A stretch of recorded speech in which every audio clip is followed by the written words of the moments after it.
Let me make sure the audios are good to go. Okay, I think it should be fine now. So first of all, thanks everyone for joining. Thanks, X, Killbot, welcome. So this is the start of week episode 3. So covering week 2, the games and everything. I hope my mic is good. Everybody can hear me well. But I'm gonna get this started. So first of all, welcome everyone, and good night. Anything you want to say, X? Can't put the promo in Titans. Self promo. Genius. I didn't think about that at all. All right. So I so the way we did last week was pretty much just go over every game, like follow the schedule that Titans put up. So that was the main idea. So we're just gonna keep doing anything, I think. Um, where is the schedule? Sorry, I'm a bit lost here. Okay, so actually the first game is your game against the Turtle Squad. Oh On boy. Oh, this will be quick. yeah. Let me let me get the draft here real quick. Image. Show. Okay. Dude, when I was going through your clips from the Titan stream, it was just super fast. Like I was really impressed with everything, how you guys played, all the fights. So it was good. It was good. I was going to pull it up and I just never did, so this will be an experience for me. They were two quick games. Wait, they really R5 Tryndamere? I don't think R5 Tryndamere is good here. Wait. So this is the game one draft. Um, I'm really confused. Yeah, so were we. Tryndamere just isn't good into.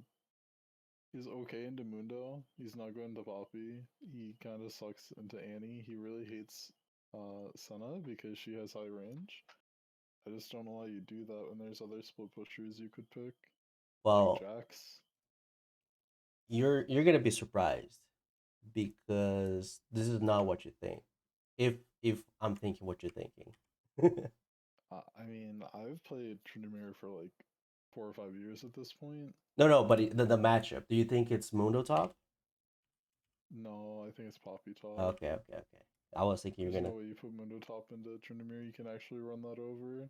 He sucks into Poppy because she has so much free armor, and she can cancel Z, which is the only damaging ability, and she can just kite him with her passive and Q. There's no reason to pick Mundo into Tryndamere. Okay, cool. Because I was just want to make sure. One thing that I wanted to say is people. I don't know why they're slipping on the Seraphine pick since Major did so well last week. I would be sure that, and not It was only Major. also a big pick for them last split. Yeah. We got called a Ultimate Bravery draft for this game. What? I don't think it's a bad draft. I Yeah, think you're kind of lacking in AoECC. It's basically just Senna Annie, but they it's enough to get you by. dream capped us for not having any damage. That was? Dude, this is actually a really good balance because you have double frontline with Mundo Poppy. We have probably Annie and Seraphine with Leandries. And then Senna has been really good ever since they made her attack speed, like base attack speed, not like 0.5. Yeah. And the thing is, Killbot, don't you guys play on bot side? Both like flex for AD carry and support. I think you guys played one game or something. We like that Seraphine is kind of a three-way flex. Yeah, that's what I'm saying. Like people are sleeping on you guys with the Seraphine. I They're mean, they're leaving it my up. take on Eden's last split was you ban Seraphine Zeri every game, and then you go from there. Yeah, we're not talking about the Zeri X, right? Or it's not a tech yet. I mean, Who's played last split? I'll tell you what. But yeah, let me put up your starting the clips for you guys. Uh, this is week 2. Yeah, this is. I'm just so confused. What is Red Side's win con? You don't really win side lane. You don't have a better attack comp. You're not a poke comp.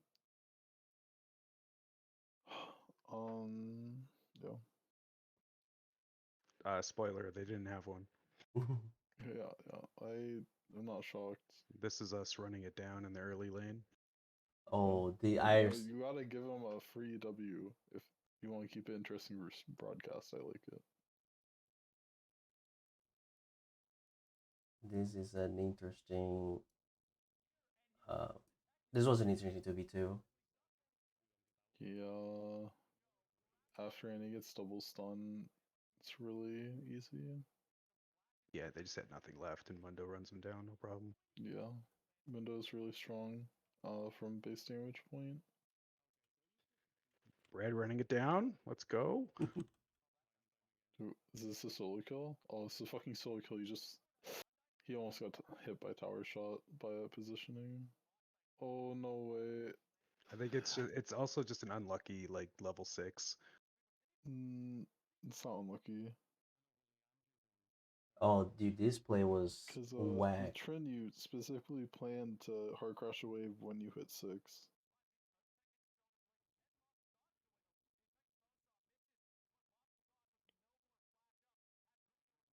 I don't know. It felt really awkward. I guess they tried a lot to go mid, but I don't know. I don't know how I feel about It this. just didn't work. Yeah. Well, I mean, the Annie into Yone, like Yone never wins that. There's Yeah. Especially when she went 2-0. When she was 2-0, it's like, okay, it's over. I don't think Yones are horrible blind. Major went from the most deaths last split to dodging every skill shot this game and having about 0 deaths. That's good. I mean, Major is like an insane player. He just Yeah, needed he's really turned to it on. understand how the mid lane works because I think he changed from lane to carry. Yeah, and I actually changed to 80 carry. Oh. But yeah, he popped off Did in you this do the game. switcheroo with your team?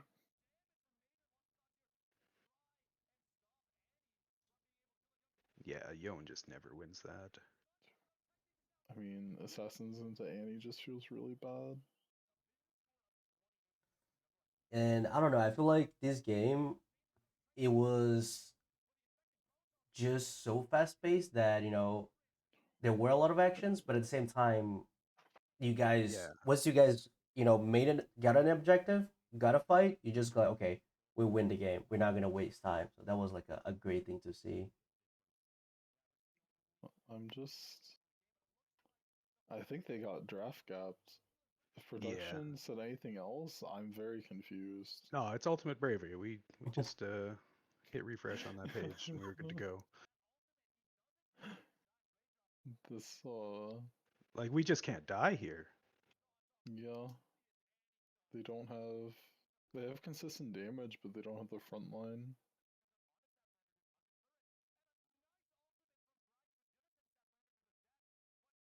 Oh, that was a huge Gragas ult. Yeah, that was really good. I feel like Gragas actually has to go tank here because he has Tryndamere, Yone, Thresh. And then he's the only person who can build AP.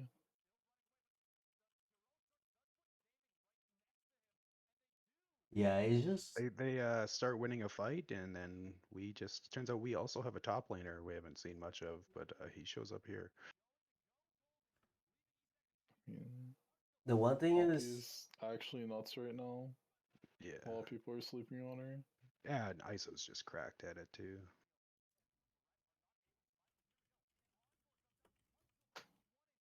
the other thing that I feel like is their carry is just like far behind that they can't outdo Yeah, they're going to be the Oh, far here it behind healing. when they is. don't have a lane to play through. Like, if they don't I snowball Varus Thresh, the game's kind I of just need over. I need everyone to submit a ticket to Sems to get Major banned for stealing my pentakill here. Yeah, we can do that.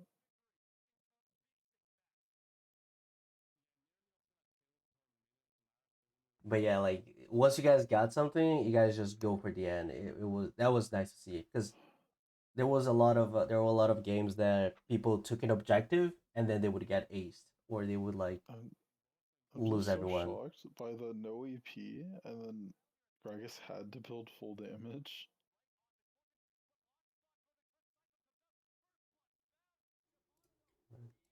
So this game, I took the Senna and we put Lantern on Cho'Gath, which super strong line. Yeah, this was an interesting game, and also I interesting mean, picks. you Seeing the got Shyvana, a lot of stuff that we haven't really seen with the Shyvana jungle. because I feel like when you get the Shyvana, you put the other team on a timer where, okay, if you don't get your advantage early, you know, Are you you saying Shyvana's a late game monster? Yeah, she's gonna farm pretty, she's gonna be strong no matter what you do, unless if you like get Oh my super god, ahead look at the early. jungle gap well, we're from just able, yeah, CS. Tactics was all over it, and we're just able to control the objectives and get these dragons, no problem too. Yeah, plus she farms way better than Wukong. Wow, like they're just terrified of him here. It's that's ridiculous. This game was insanely fast. I was like, I when I turned on the stream, I was shocked because it, it was some crazy stuff.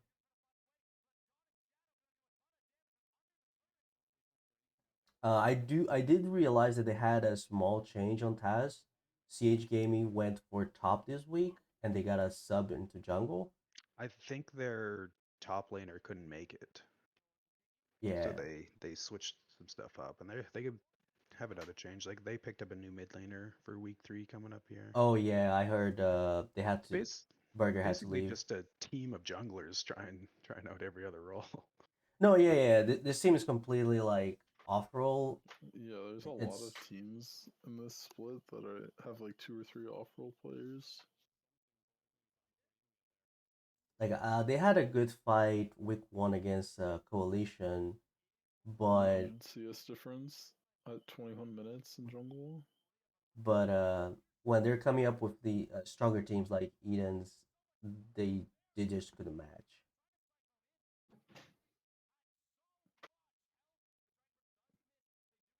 I mean, there's not a whole lot to say about this game, which No, it is was kind of a quick. good thing. There's really It's nothing they could do you about it. guys got ahead and you kind of just The rolled other them over.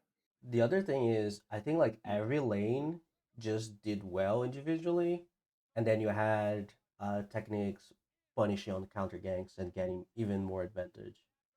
Yeah, and who knows what would have happened if they had their normal top laner there and had like their full squad, but it is what it is. Yeah.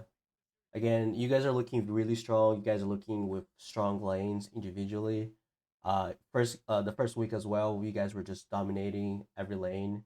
So I'm quite excited to see how how playoffs going to turn out to be because Aiden's you guys are coming up as like a very strong team, and I don't think nobody can contest Yeah, we'll see you guys there. that. I hope so. It'll be an interesting rematch because last time we faced your team was like week 2, the first split. I think you guys are still growing. Yeah, that was like my second week as an ADC ever. Yeah. Yeah, it's definitely gonna be nice to see how things shapes up. So, looking at this, what let me ask you, X and Killbot, what's your perception of who who the player of the games are for these games, and who was the Well, player of the one's series? obviously the Annie. Yeah, I mean there was a lot of stuff that happened in the early game, game one, where Technics just picked up and supplied the Annie everything that we needed, but Major was Mhm. able to like Yeah, if I I would mean, if I wasn't a greedy KDA player, he would have got a pentakill that game. so it's like on one hand, Jungle did prepare the Annie to carry this game, but you still have to play your cards right. Yeah, but I mean, look at him surviving all this before jungle. Yeah, like Yeah. it's crazy. He definitely performed well on Annie. I feel Yeah, because for me, The For, bigger question is like, who is the valiant effort for game one?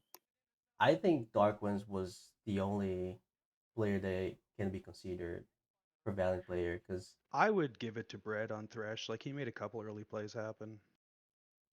yeah, the bot lane didn't do bad or anything. I think they were pretty okay, considering all the odd situations. But I feel like mid, jungle, and top they were really disconnected on this game on this series.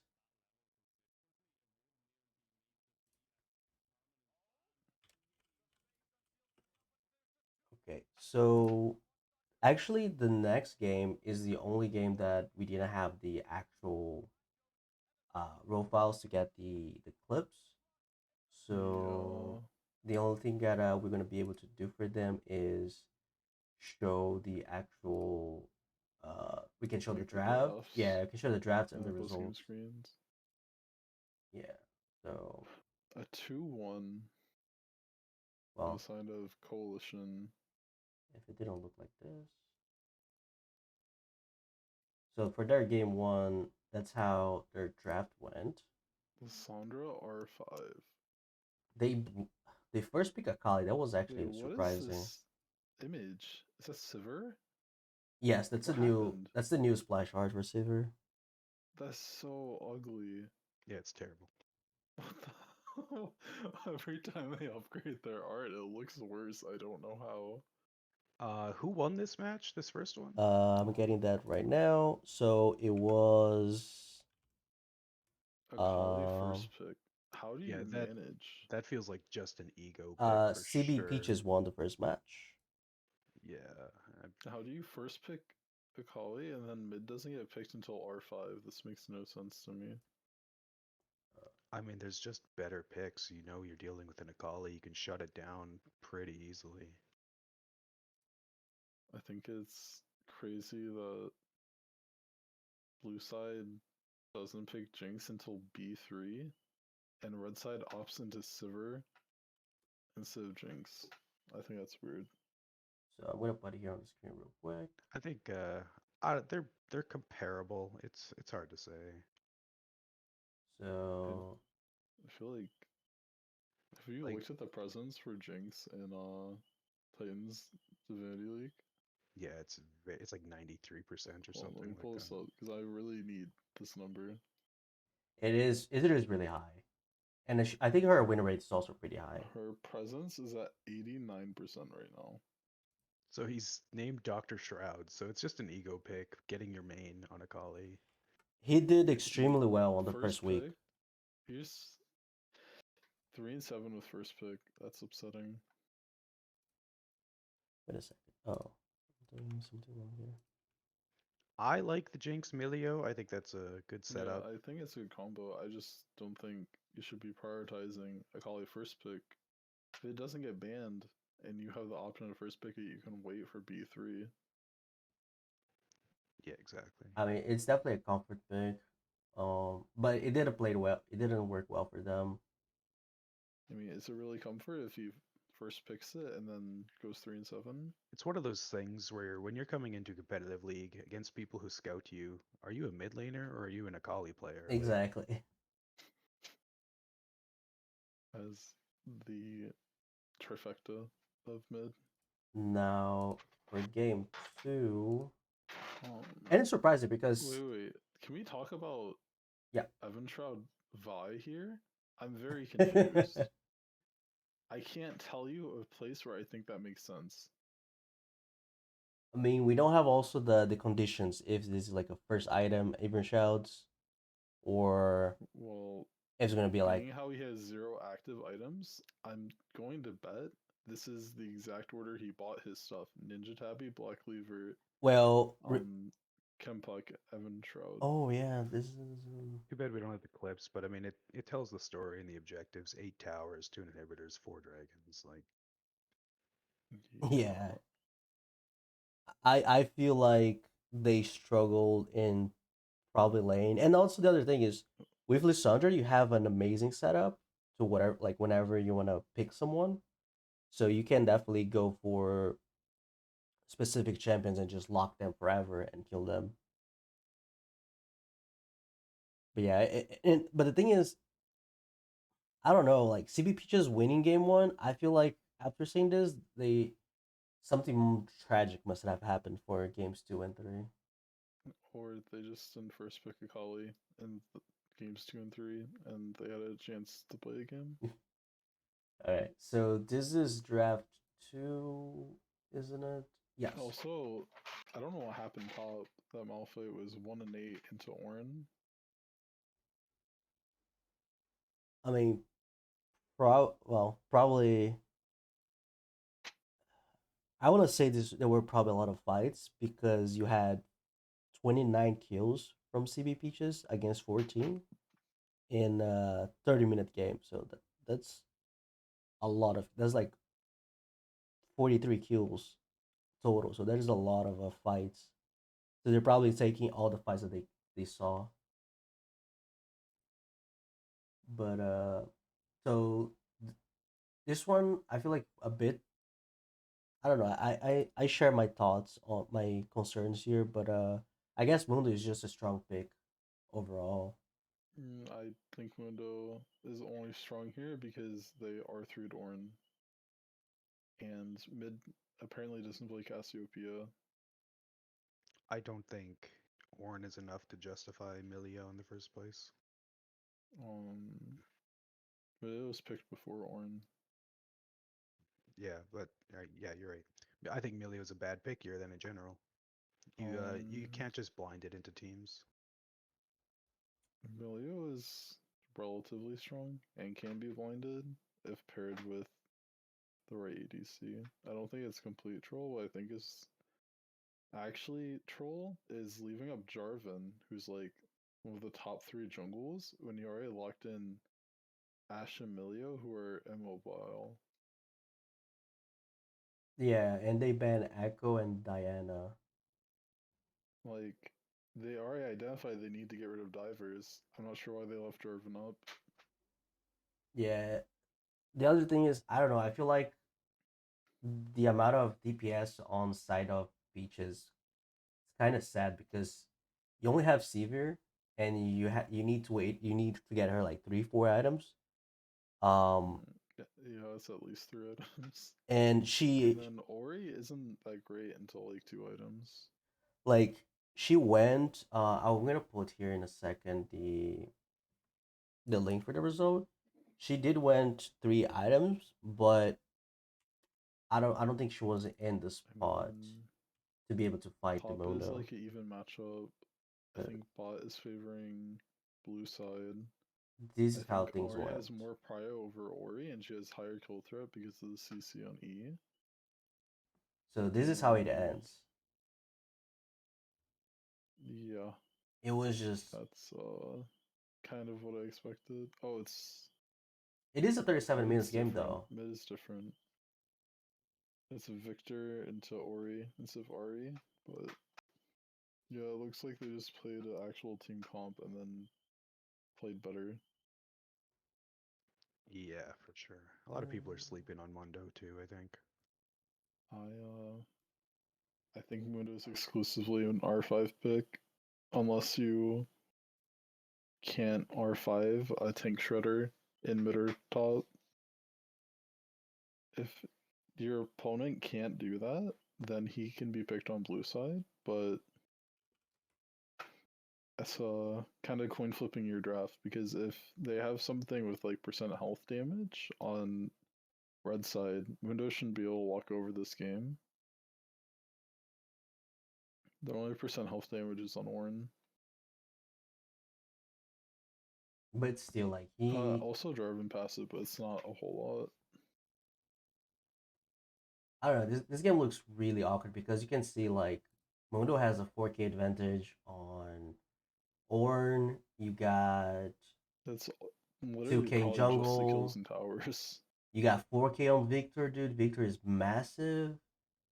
Um, I mean, it's good to see Dr. Shroud's not playing Akali and still doing well. I mean, I think they might have just picked it as a takeaway because when they had this game, they banned Akali on blue side. So I think they just tried to take it away, and then it didn't go that great.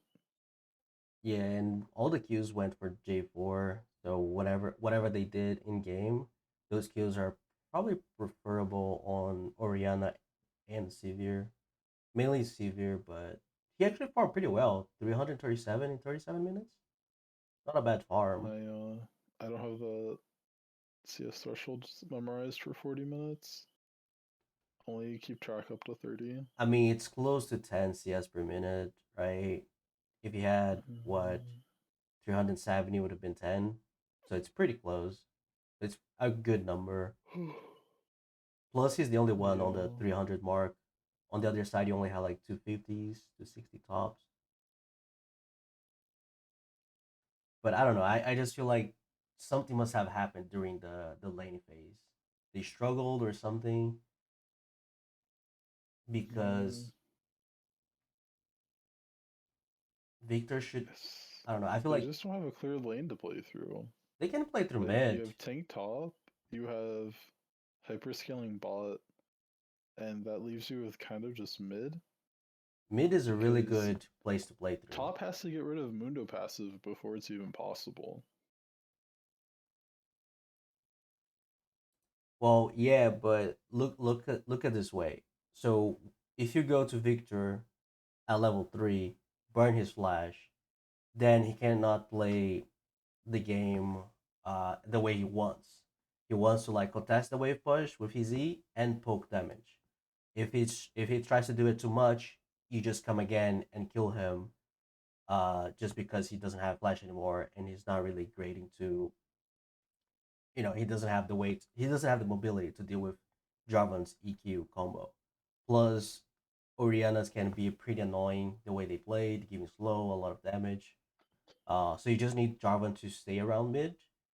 You can catch 2, 3 kills, especially after 6. Um, After 6, he shouldn't. Without flash, Victor should die all the time. So I think like you play through mid. Once you secure the mid lane, then you just rotate to do plays bot side or fight for drakes. At least that's how I see it. Yeah, that's kind of what I was getting at. I think the only thing you can do is play through mid until mid's ahead of the opponent.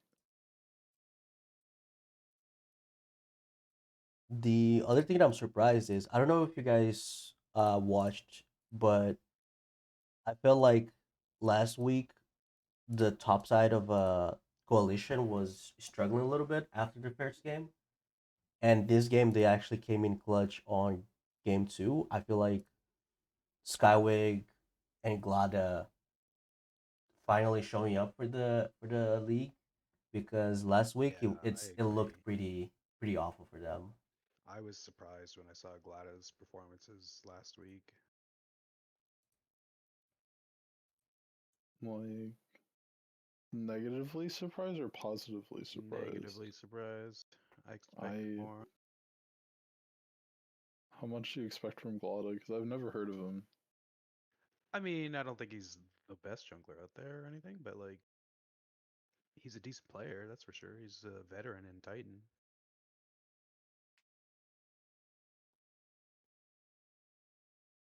All right. There's a third game, isn't there? Yes. Turn game is this draft here. So a very interesting draft.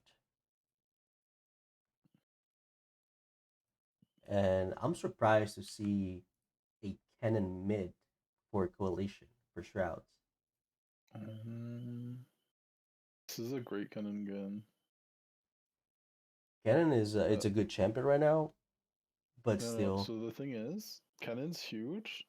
Kled can't do anything to punish Kennen solo, and well, they have they 5 damage dealers on blue side. but they have Darius. Dude, Darius mid slaps. It's I don't think it's Darius mid. That's the thing. I think it's Darius top Oh wait, yeah, Kennen bot works. I'm not sure how Kled into Darius goes. because I am cheating because I have the results here, so I'm gonna try to put them side by side a little Yeah, bit. I would put Kennen top and Darius mid, to be honest with you. Sorry, it's a bit low. But I just want to make sure that you can see the draft a little bit and the final result here I mean, we because don't know if there's a lane swap or anything, but true, very true. we can just assume Kennen played mid, Darius went top. Yeah, I'm only thinking about that because Skywig has Darius and Shrouds has Cannon. Yeah, it's. I think it's Squig. I have no idea how you say his name. I'm sorry. I'm sorry, Squig. I'm sorry if I'm saying your name incorrectly. I apologize. Um, I I don't don't have know. I don't much know to if say about those are this. flex picks when they pick up the Lux Diana, or if it's that's the intended role right away. I mean, maybe.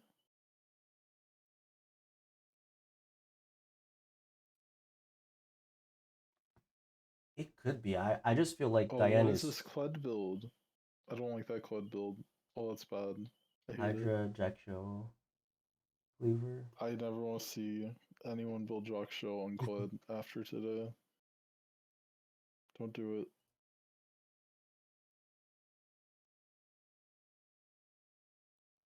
Um, One thing that caught my eyes here, I don't know if you guys saw, but the Diana looks pretty fat to me with a 15k gold. Like she's 3k gold above or two and a half of most of the team that actually Yeah, won. Diana probably. I'm not exactly sure what happened because Diana's not that great until she hits 6. Like, I think she probably loses a 2v2 top. And she was 18. Wait, how does this happen?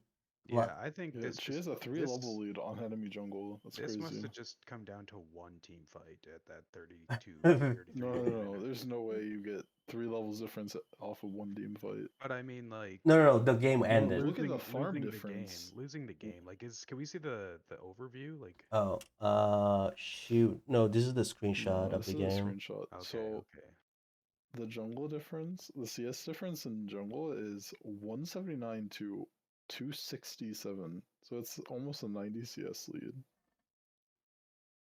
Yeah, That's unheard of in jungle. I it feel like this game probably could have gone either way, and it just had to be that one fight. yeah, it's probably was a one fight, like Killbot said. They won a one fight somehow. They one shot the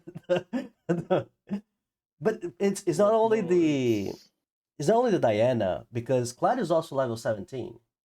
um this Hmm. Hecarim has exhaust to try shut down Diana ult. So maybe that's what happens. Yeah, Kennen it worked. gotta engage outside of Lux exhaust range.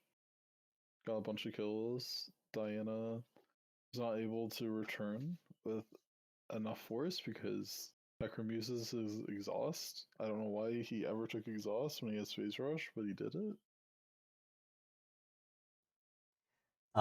The other thing is, I don't know if you also guys noticed, but he also built Even Shrouds again.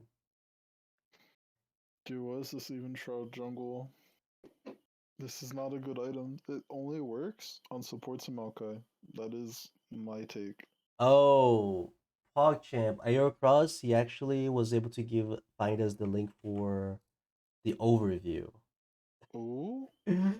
Dude, Okay. I'm gonna pull it here. It's actually insane what happened. Okay, it actually worked. Okay, it's fine. So look at this.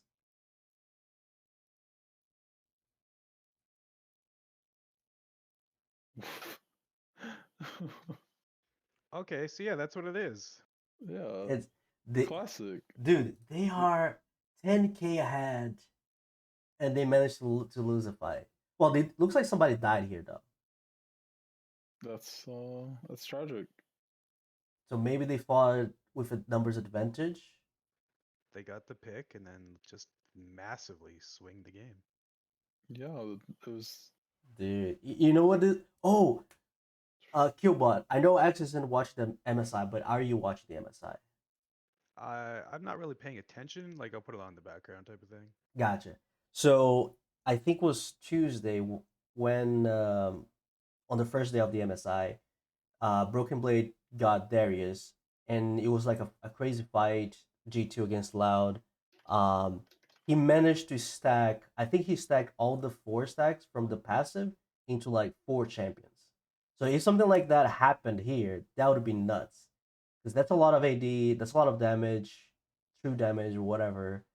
That could be a real game changer if that happened. What is? So if you stack the Darius passive on multiple champions, that certainly could Oh guarantee a yeah, win. it's so OP. Especially if you get the execute as ult, you're hitting like their entire team with at least 1,000 damage. Okay, so Aerocross is doing a lot of production work here. Thanks It a lot. looks like they got that Diana pick, and then that was their whole team. Let me show you what. So I got another link from Aerocross. He's doing a lot of production here, finding out what happened. So hopefully this is gonna load. So this is how that fight went. So Pled kills Ash. They traded. They got a 2 turrets, bot side. So they played maybe a 4v4, a 4v5, because Lad managed to get there. Darius kills Diana with inhibitor. Cannon kills mid with AD carry with turret, and Hackery gets this guy. Yeah, I can't decipher these hieroglyphs, but I'm glad you can. No, I mean obviously he doesn't show the assist stuff, but it's Yeah, I'm guessing Darius was going for that split push. Diana tried to answer, and just at that stage of the game, trying to 1v1 the Darius did not work out. There's only a few champs that can kill Darius 1v1. okay. So they're saying on the chat that Cannon got a pick on Ash on a bush, and then they got wiped because it was like a 5v4. Wait, no, but if Ash dies on the side lane, that's Ash is from the team that won the game. So if she got picked by someone, Yeah, they So it that's have. sounds like conflicting information. I'd Yeah, rather so talk it about the sounds like next Ash. series. Sounds like Ash was the bot and just running it down, and then Darius, Hecarim, and Cannon just won the game. yeah. I mean, if that happens, hey, it's a win, right? As an ADC player, I also only see towers and die for them frequently. Sounds like a Tristana main. I see only towers. I only hit towers. Oh Yeah. no, it sounds like a top laner, not ADC. That as well. Okay. So let me bring here real quick the next. Oh, and by the way, actually, I'll show the groups later on. So the next game is Dorado Gaming versus PF Chang's. Let me get their draft here so we can see.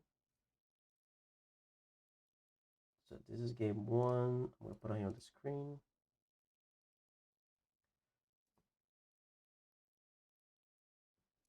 And let me search for. Oh, here. Okay. Let me just make sure the clips are good. I'm very confused by Fiora first phase ban. She's like never playable enough to the point where it's painful to first pick Fiora. That's my point. It's probably a better phase 2 ban. And then there's like a total of 3 top lane bans on the side of blue, and top still gets counterpicked. So what did it accomplish? I mean, I still think the draft itself isn't bad because they get the No, I'm drinks. not saying it's ass. I'm just saying they put 3 bans towards top and they still got countered. Well, I mean, that's what they're gonna get. They're probably gonna get counter anyways. That's probably just comfort for that Ornn pick. Like you take the Fiora, you take the kill. I can't tell you a world where I'd rather play into like Gwen than Kennen as Ornn.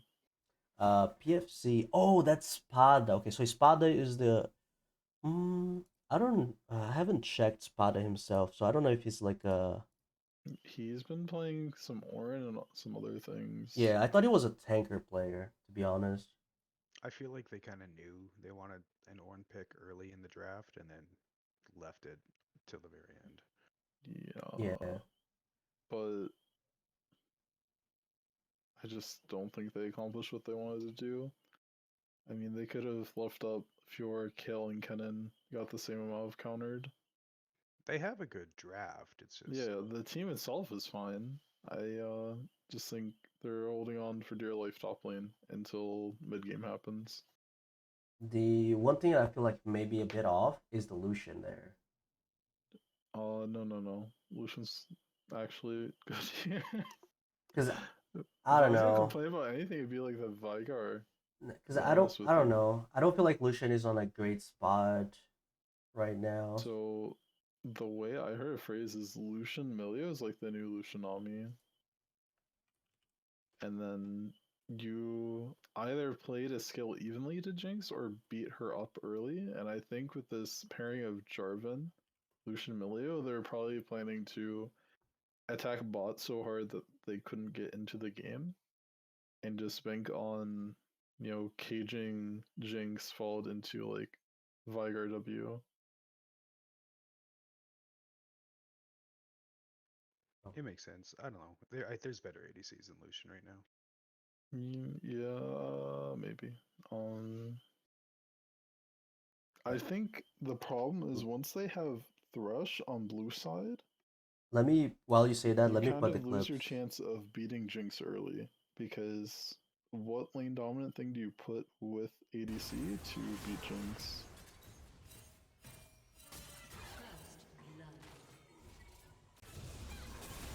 No, I saw this. I recorded this clip. He was winning top and he is. That feels bad. Well, Oh yeah, dude, fucking Gwen popped off.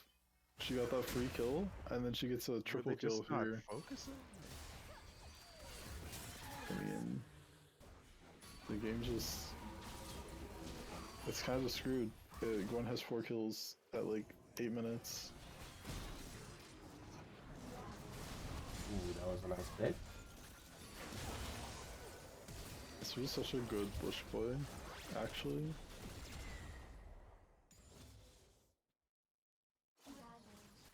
I mean, the Dorada is coming back though. I mean, they got 3 kills there.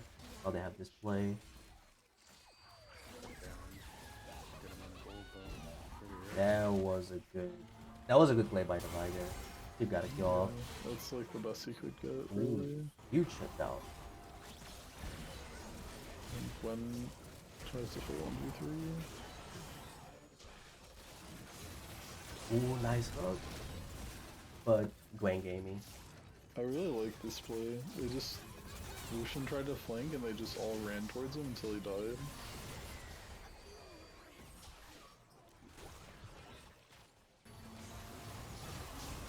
Oh, the main topic I wanted to talk about is Gwen had 4 kills at the start of this game, and then she just doesn't split push. She groups to match Ornn Oh. the entire game. I was gonna mention the same, but no, I was looking at this. He I didn't was use. just so in shock that she's grouping on Gwen at every single fight.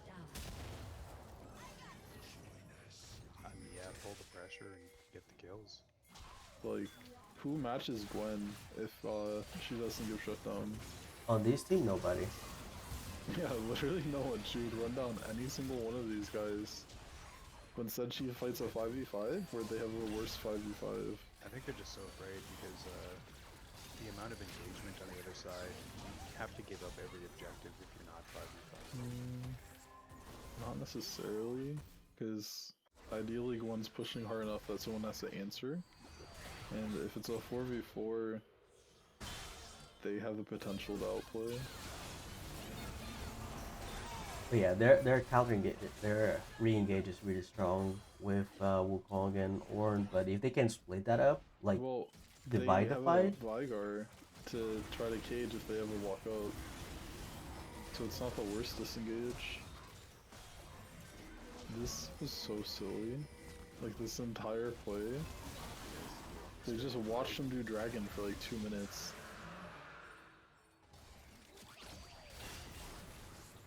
the Jinx ult kills going.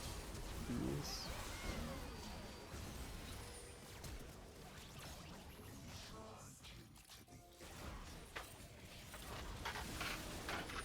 But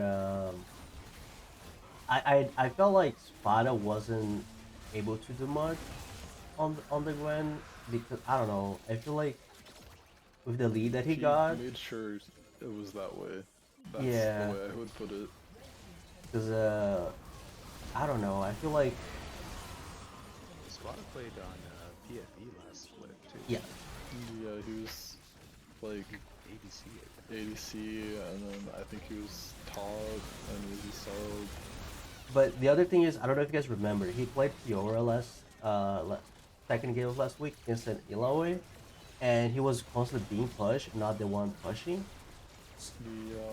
He was unfamiliar with that matchup, Yeah, so and it seems like he doesn't know what to do on split pushers. I feel like he probably is struggling a little bit trying to get an understanding of split push matchup. Yeah, that's I mean, after such an split early pushing lead. is one of the hardest things about top lane. This But counter gank's so brutal.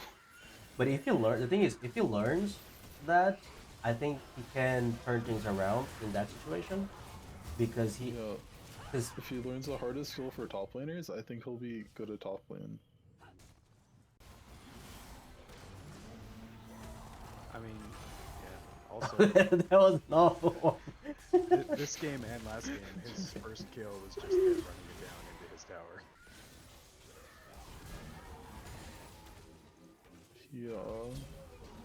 He did not have a good series this week. But I think they're either showing a lot, because they were pretty good on their first match against who did they play last week?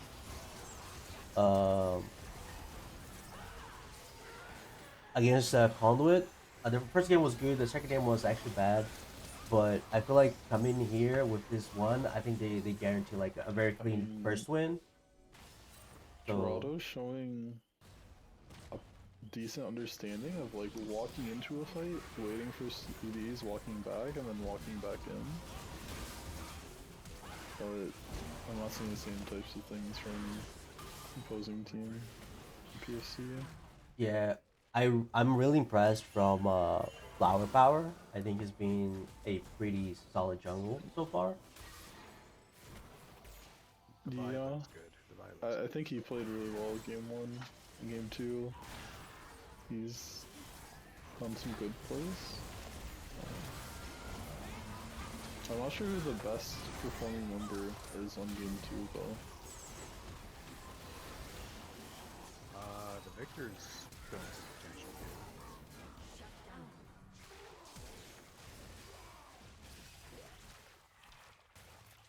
Yeah, this is one of the two games that I wasn't sure either. I For think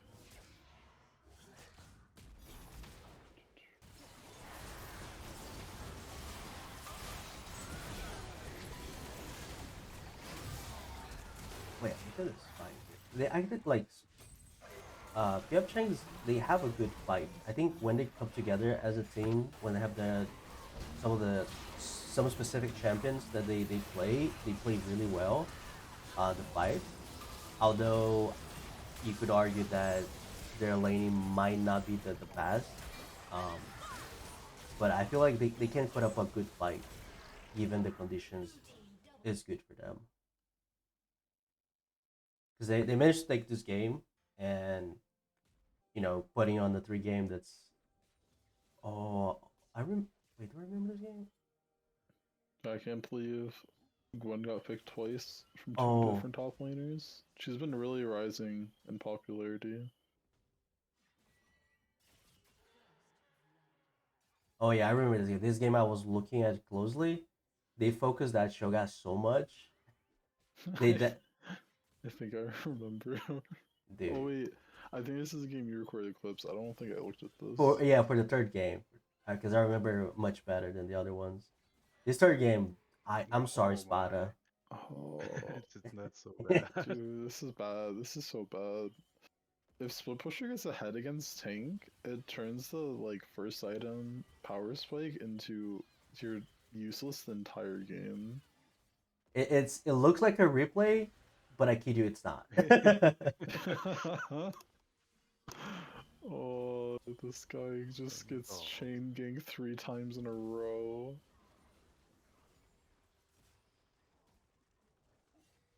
I think Cho'Gath is strangely good with Senna, but I don't think he's good top right now. I mean, props to Wukong for executing on people just extending too much. Dude, Gwen wins this. Unless Cho has ult. Yeah, Oh my. I just feel like, oh, poor Spada. Although I think his performance on Shoga was actually pretty good. I Um, mean, his wording might need work.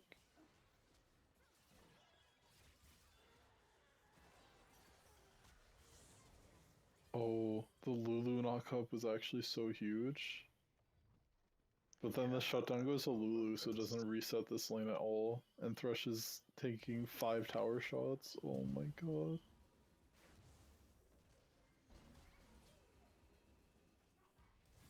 I think Maokai's dead. Oh my no, god. Okay, Maokai lives somehow. I mean, if we can control the inting top, I think Wukong wins this game. Yeah, that's kind of my takeaway too. poor Spada.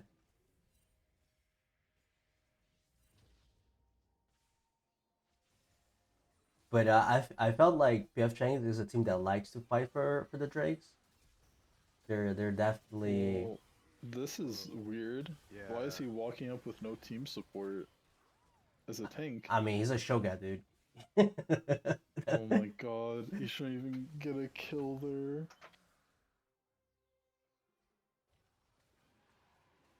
Hey, when things work out, that shouldn't. And we just skipped a whole 5 minutes of gameplay to the next dragon. Well, there was nothing. Yeah, I guess so. This This is. is really just putting yourself out there on this Cho'Gath, though. Like, Yeah, he kind of just walks forward whether his team's next to him or not. Okay. That was a huge knockout. And Wukong's gonna die before it matters. I'm sorry. Did Annie ult the wave? I don't. I swear I need to re-see that because I don't know what happened to Annie ult. It feels like, I don't know. It felt a disconnect there because Shoga bought a lot of time. Wukong had a nice ult, but nobody else Imagine followed. how Annie hard they would win teleported. fights if Cho'Gath was dying while Kog'Maw was autoing with W. Annie teleported bot lane. I think she spawned Tibbers on the wave. Oh, dude, this was so bad. Oh, Wait, what could possibly happen that was so bad, Kim? because I mean, he TP'd and then they just started Baron as like if they were ahead. What the oh my god. So they I got one was shot living in at. the back of the pit. Yeah, and now they're all chunked, and now they give Baron again. Why? Why didn't they ward They anything were- before even thinking about that? They were already pressured on lower health, and like you got the win getting them off. They could have actually just went to Dragon and Or just avoided everything. push the wave. I mean, you stop their Baron, just push the waves, push Yeah, top, push mid. Get the there's no lanes need to moving, coin flip some the entire unanswers. game. Start getting some resets going. Like, don't coin flip it. Another game where Cho'Gath walks in front and takes damage from 5 or 4 people before his team can get in range. Like, Gwen is literally 1v5 flanking and doing a lot. it's a real shame when your Lulu has to burn ult on Cho'Gath when a free fight starts. And dude, this is a 46-minute game. This. So I think his patience got tested and they just lost because of it.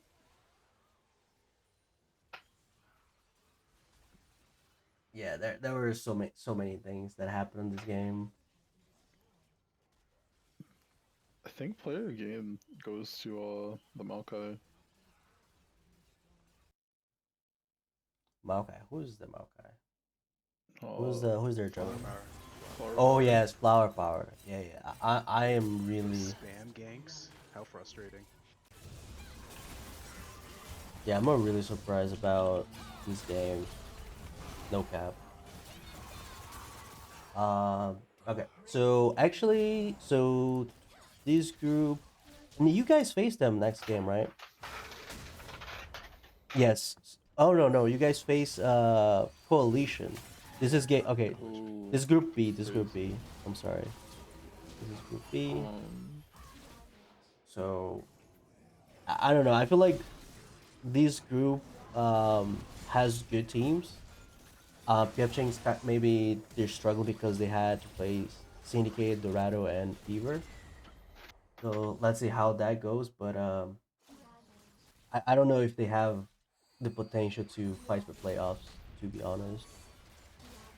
I both of these games, yeah, I don't know. It's hard to say. There's some real weak teams at the bottom of the race. Yeah, I think Dorado has a chance because they're gonna be I mean, Dorado they're knows how playing to come Syndicate. back from like losing lanes at least. And here's the thing, they're playing Syndicate this upcoming week, so it's like whoever wins takes the second spot at least. And this is actually the next team that we're gonna look at right now.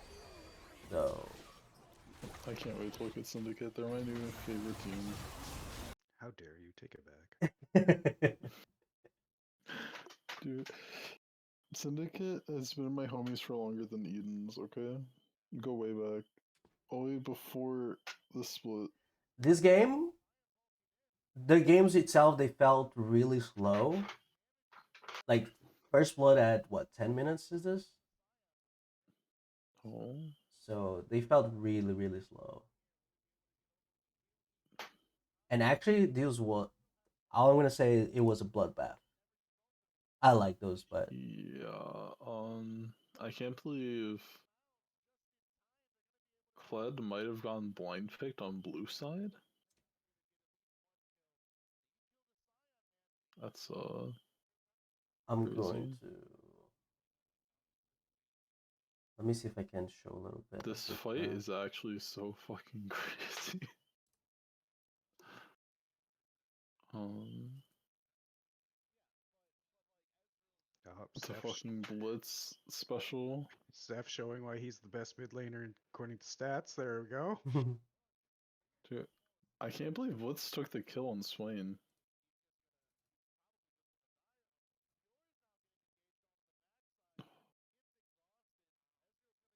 I can't believe Blitz walked up and threw Q instead of just zoning.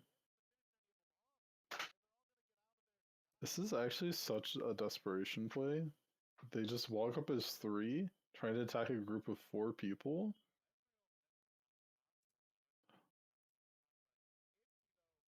I'm gonna try to do something. I'm not sure it's gonna work. Ooh, dude, Blitz is too good. MVP. Oh, dude, the Kled build actually is good this time? It's crazy. What was the last? It was Jock Show last time, right? Yeah, it was Ravenous Jock Show Black Cleaver last time. Okay, so this is not perfect, but I'm gonna put the draft like real small here, Oh, okay. just so we can actually They see did it. not blind Kled. Is to be expected. A lot I of don't know if I would pick emphasis. Kled here. A lot of emphasis into that Rakan though. I mean, if you shut down Rakan, their engage is Lily or Scion, so Oh, that Lily ult. Wow. holy shit. That was the best Lily ult I've seen in Gold Plat.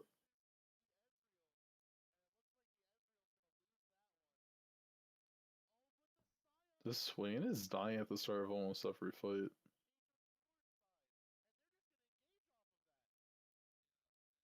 I think it took them a while to figure out uh, how to use it because Yeah, Yeah, he he just looks like he doesn't play Swain. yeah, it looked like he was dying a lot. He until doesn't you. need to be the initiator. Like, Oh yeah. Okay, so there were a lot of plays here in this game where I didn't take because they were taking. For example, they took the Baron uncontested. This was like a few minutes, maybe a minute after Baron. They took Baron. They took maybe two turrets, like top tier two and mid tier one, and they got wiped. So a lot of this kind of stuff happened on these games, as opposed to, for example, what you guys did, where okay, we got the objective and then we actually run them down. They actually got run down and lost Baron pretty much. If we look at the Baron play, it's probably negative, like I don't know, 2K or something. And I don't know, I just feel like it's pretty bad. But This there's quad is actually behind Scion somehow. a trend in these like objective fights where they're not getting their lanes pushed out beforehand. So then it's really hard to capitalize on things I after. mean, they're also just not zoning them from entering the fight. Do they have Ignite? They have a single Ignite to try to take into the Swain. Yeah, they must. He was just ticking Ignite right there. Yeah, their support is Ignite. I think it's just Kled is behind Scion, so they lose the side lane. They lose the team fight because they don't have nearly as much damage as they need to punch through Scion's Swain, and then the entire game's hard from there. yeah, but I don't think they never really play side lanes because we can see Yeah, top and yeah, bot they are don't play actually. side lane because Kled's behind Scion in CS. I don't know, but I feel like they could because if you see like almost all Yeah, the you would time, try for it, but top and bot is just by the pushing through time them. Kled kills Scion, someone should be there to match. But you don't need to kill him. You just need to bring Yeah, somebody. you need to pull pressure, but I think Kled was too far behind to force them to bring one more person to the fight. Oh, this is the highlight of the game, I think. Yeah, I don't know about that Swain play. Jesus. This is interesting. What is happening? Hep Quadrikill. No, this Kled trolled his build too, guys. I can't watch this. I really can't watch this. He went Black Cleaver third item against 3 people with armor items. This Lily has Jock Show, and she's working towards Zonius too. Oh. Alright, let me make sure the second draft is here at the bottom as we go to the game two. Oh, this was god awful. No, what happened game 2? I mean, I'm not gonna give you spoilers, but in my perspective, I think it's awful. Like I feel like watching two series from Syndicate. I think they have a good mid, jungle, and top side. I think their bot lane is like 50-50. I feel like Hap does well into certain picks, but certain picks, but overall he's just suffering. I feel like. No, I mean, it's not only to him, but the bot He's just itself is not suffering. keeping up. He's just not keeping up. I wouldn't say that. It's just like Who do you think's washed up again? no. So I think like Hap is struggling in some, like most cases, but there are some picks that he is doing good, like the Ezreal where we saw. That was an actually a good game for him. Um, but I think Oh this is yeah, had a rough silver game. yeah, and I think this is a second Twitch game that he played. It wasn't good. I'm sorry, Hap. It wasn't. Oh, dude, I'm gonna be sick. Yours just better. Yeah, and this team, What was draft for this game too, Cam? it's can you see at the bottom? Oh, you put it here. Look at that. Yeah. Yeah, I don't think their top is meant to R4. I think their top actually can play counter matchups relatively well, and they need to trust in him. I don't think you put him in Cyan R4 every game. Oh yeah, and not to say they're playing Kiora and Ep3. Kiora is doing pretty amazing so far, at least in my perspective. I don't know as a Number fellow. number 2 ADC in the league behind that Killbot guy. I hear he's cracked. Yeah, I don't know who he is, but he might be good. Yeah, I don't know like as a fellow DC, but he's doing amazing. All I'm gonna say. Do you just like memorize like top 3 for every role? No, I just make up stats and hope I'm causing Uh, fault somewhere. oh, so you're the one putting that Killbot guy in number one, right? Yeah, I heard he's cracked. You know what the craziest thing is? He's not even the top 3 ADC on his own team.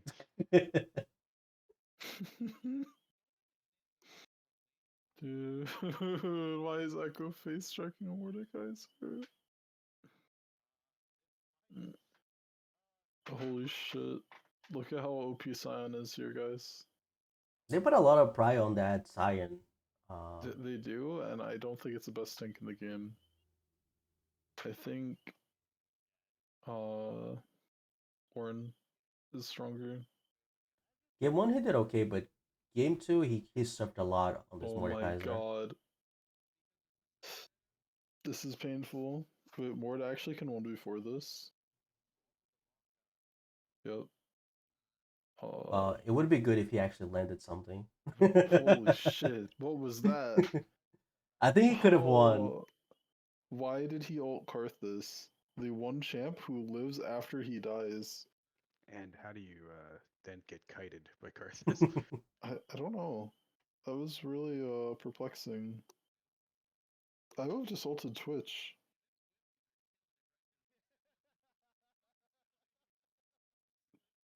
This is literally what Mord does into every tank. Oh, poor Hap. They put 0 bans towards top on red side. I don't know. I feel like I think if Fever. we're gonna do 0 bans for top, you pick it R5. That's my go-to. I also I don't like the echo into Victor. I think it's a really difficult because the thing is Yeah, that it's matchup kind of hard. you have to win early, otherwise you just get destroyed later on. Yeah, it's not a matchup you should be behind on. It's Yeah, like it's not that easy either because you have to jump on Victor, get your combo, get your passive move speed, and then walk back, and you keep redoing that until you actually all in. But What mid do you think would have been better to Victor? I mean, he if he plays Azir is good into it. He could play Okay, Viger, so this is like a Oriana. completely different draft. If you're picking a control mage, you're not picking that R5. I don't think you And they picked should. Echo R5. Yeah, I don't think you should take like an assassin on Victor unless you smash him. Unless you're doing like, unless the Victor stays like 03, 04 in lane, I feel like you shouldn't take that kind of pick. But that's just I me. think you just pick up like Oh, an Anivia the and fucking play it just crazy Yeah, like A game. soul player. Wow, you see that? Anivia is good too. Anything that can just block his lack of mobility, Jesus. it's just good.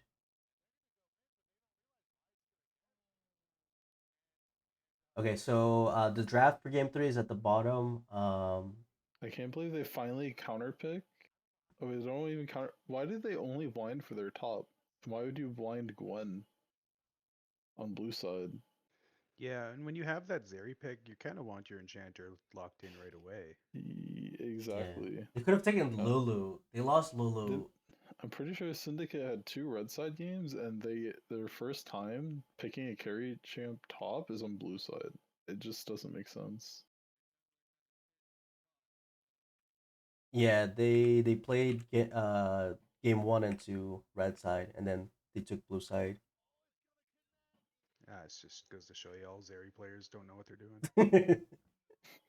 Dude, I have a complaint to make to Riot, I guess, because since Oh yeah. since Zeri's auto attack is a Q that counts as a Q shot, and that's insane. Yeah, it's boosting people's stats and it's making Cam not look like the number one mid. No, So no, we no. gotta fix that. I'm definitely not a number one mid. Well, But no, he at would least be if the Zeri problem was no, something. no, no, Okay, no, guys, no, no, don't no, hear anything else. no, no, no, no. It's not that. It's just that at least I can land my skill shots. That's all I care. I can land it, and that's it. You don't get to spam 10,000 of them and just rock the leaderboard.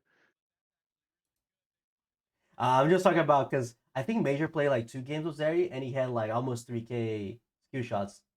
It, Yeah, it's kind of nuts. Because if you've seen him on any other champion, he can't hit a skill shot to save his life. oh, dude. Oh my god, the Acel. What was that? Um, I have no clue who wins this series. I would hope Syndicate wins. But, okay. I can't believe they win this fight. Red side starts Dragon and just says, it's okay, come into our family, and you are punching us. Like, Holy shit, that Vi went on a journey. And Bard's not even here for the magical journey. That's brave. I actually think they played really well this game. Syndicate, like they were very ahead, but they had these kind of misplays where they just lost Baron because of a play that they just went like tier 2 diving with Vi. They died to everybody. Um, Outside that there were some good plays, some Death Bush plays. Outside the last one, I guess. But this game, Hap did actually pretty well. I actually was pretty impressive with his every play here, getting early lead, Oh doing my god. pretty That was well. good Seraphine. My screen is breaking.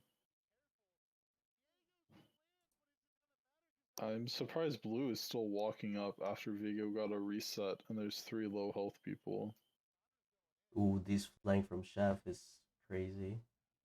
Wait. That is crazy. That's so huge.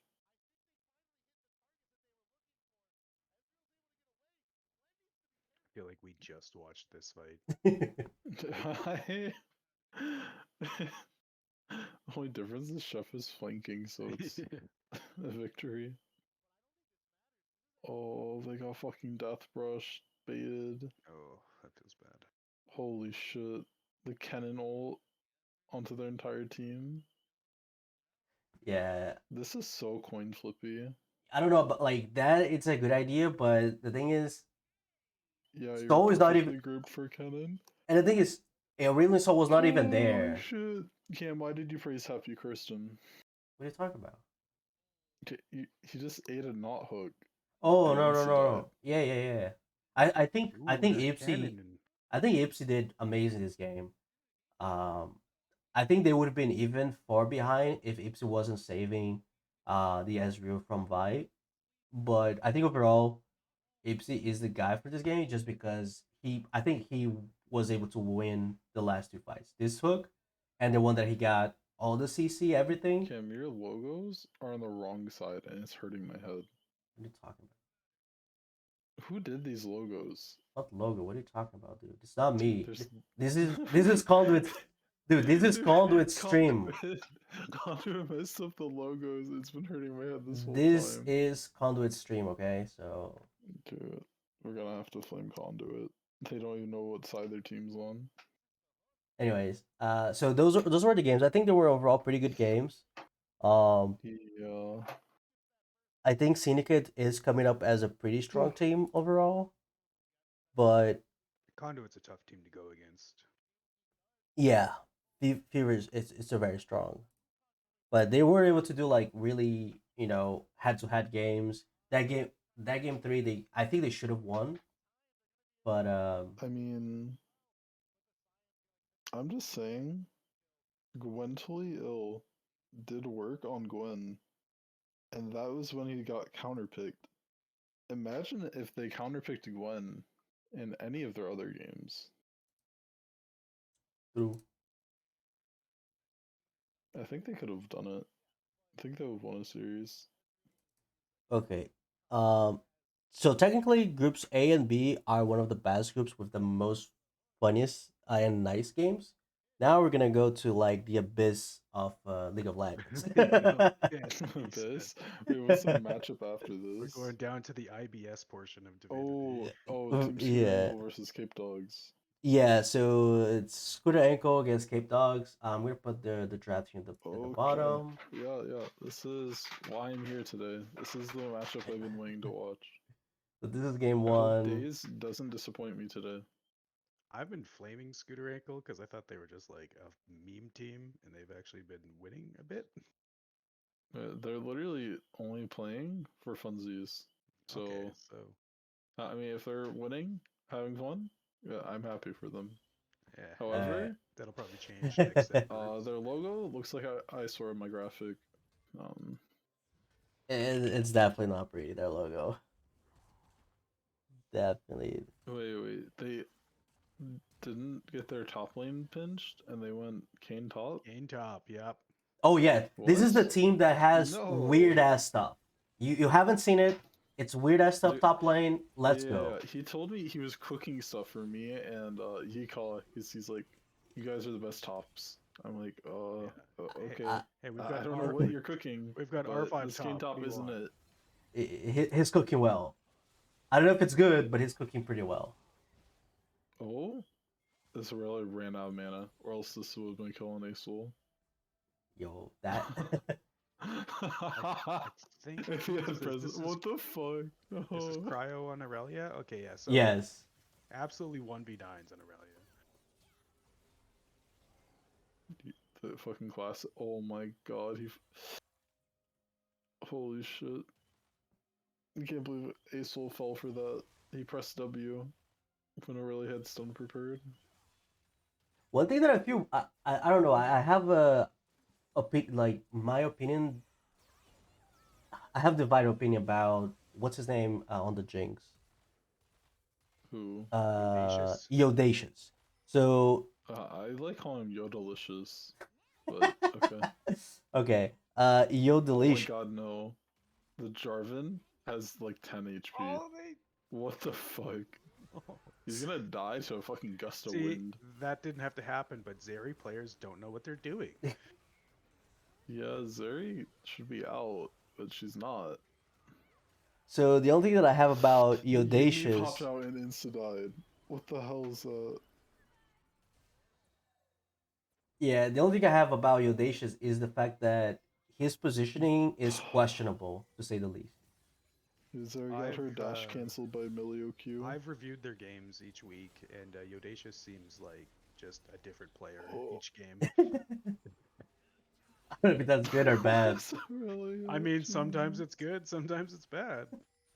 But yeah, oh my god. the split push Game 80 over, carry. Shut down. The split push 80 carry is my favorite. What? You're saying you don't like split push Silver or split push Vayne? Definitely not. Oh my god. Who does that? Gets TP flanks as drag is up. You're already by yourself. Why'd you run forward after the tower? That's what I was wondering. Oh, I mean, Jinx literally funnels the entire enemy team into this fight, and somehow they win. it's the tech, man. You can't die alone. You have to, You have to bring die someone. with friends Yes. if you're gonna die. Oh. This is just proof that ADCs don't matter. Oh my god, what is this? What? Cam, I'd rather see your Jin EDC. I think Zon disagrees with that. Oh god.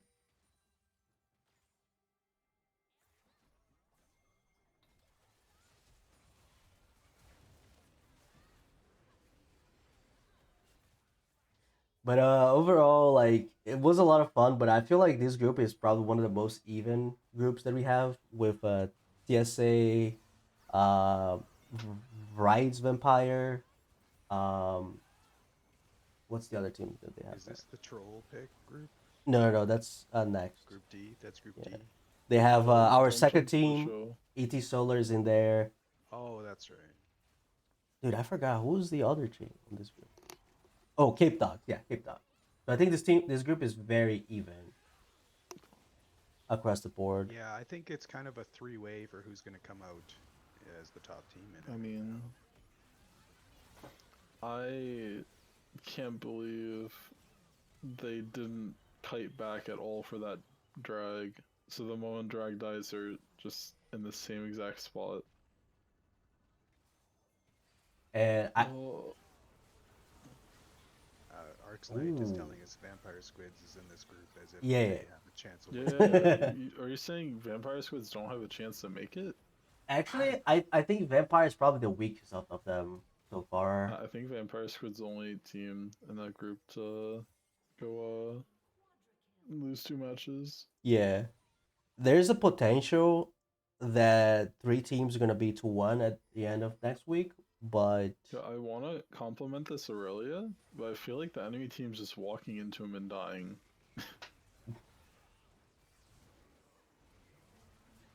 I'm gonna I'm still giving our boys the benefit of the doubt from ET Solar. I think they can take the win against the Cape Dogs. Yeah, I think they have a chance.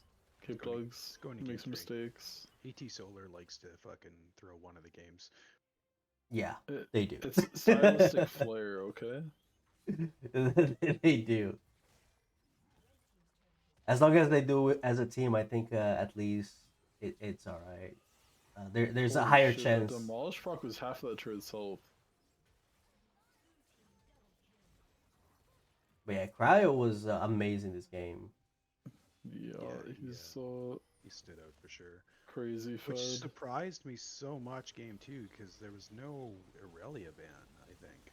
And they just... Really? I mean, I can bring that feel right like now. Aurelia into Acel's actually really fucking free. Yeah, they're he plays for CDU, right, Cape Dogs? Yeah. Okay, so this is the draft for game 2. Oh yeah, that's not a Cassidy, that's a Rumble. He took the Rumble into aim. Yeah, and no Aurelia ban, and you put your hard carry on Rumble.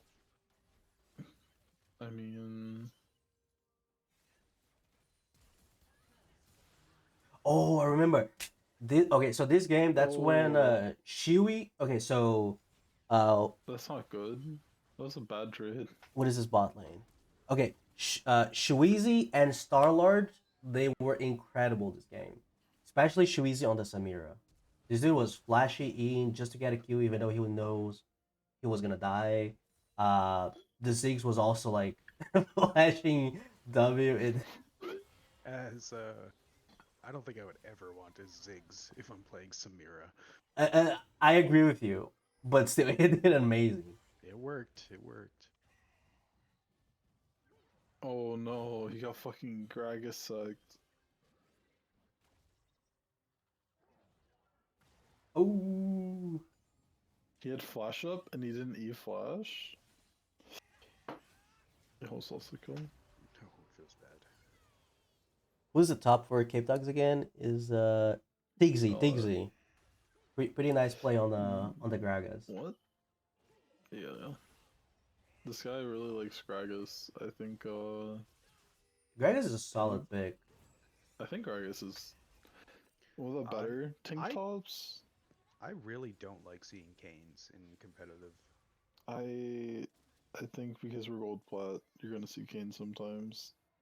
Just like we're gonna see some really cheese stuff top like Darius or Garen. Days 21, whatever. Like last week had solid performances on like Karthus and stuff. Yeah, Karthus J4, I think. He played Karthus and Vi. Dude, his Vi is less convincing, but the Karthus game was. Look at his Gragas, like how. Yeah, look at all this value. He's kiting the fuck out of them. And he just survives, just. The audacious forgings. Oh my god.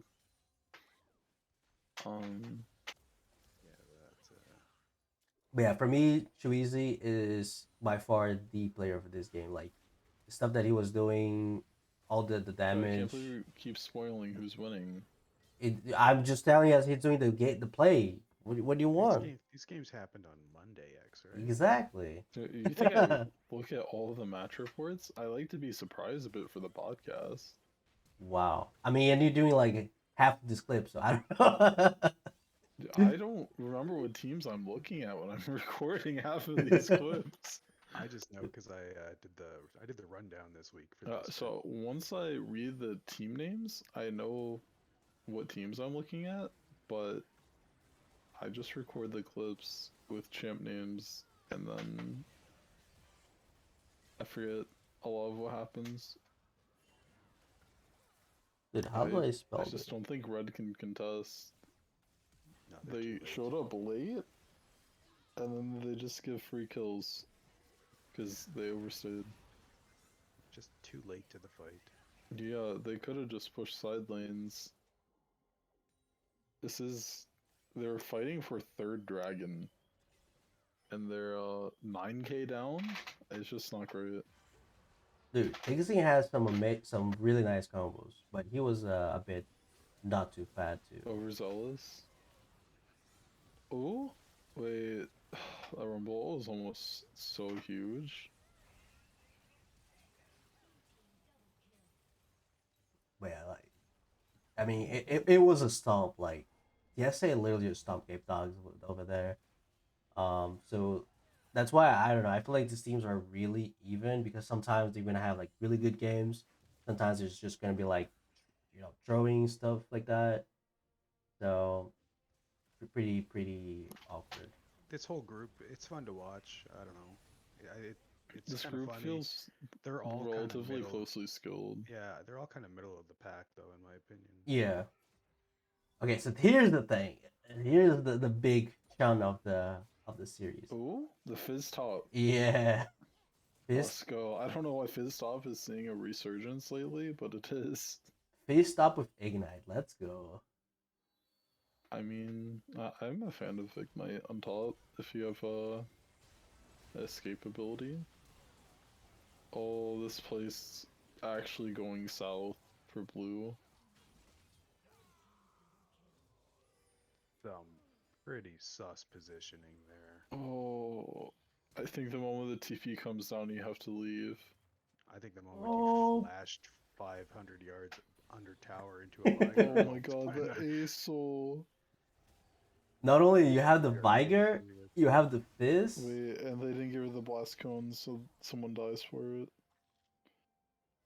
Oh. This is so awkward. Why did they put themselves in this spot? They went 1 for 4 there, right? Yeah, 1 for 4. They were pretty okay, and then boom, they're like 1-2k yeah, they behind. kind of just threw their entire game because this is what happens in mid for the rest of the series. They were so close to bot lane being level 6 too, and Sarah Senna level 6 is so much value. Why did they pick Aesol into Annie Sejuani? That's the question. Dude, ASO is really bad against champions that has easy CC. How are you outplaying Annie Sejuani as Aesol or staying out of range? No, the range is fine. The thing is, when you use your Q, you just stand still, so you're easy target. They have Sejuani inbound. They have Fizz on the flank. This guy is getting zoned so hard. Yeah. Jarvan's dying under tower.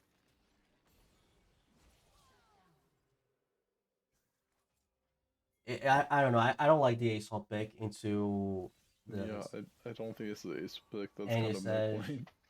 Yeah, like it's just because it's so easy. Like he can't play. Why did he pick? I don't think picking Fizz into Shen is great either. Oh no, you think that's bad? Yeah, because the thing is, it worked, I guess.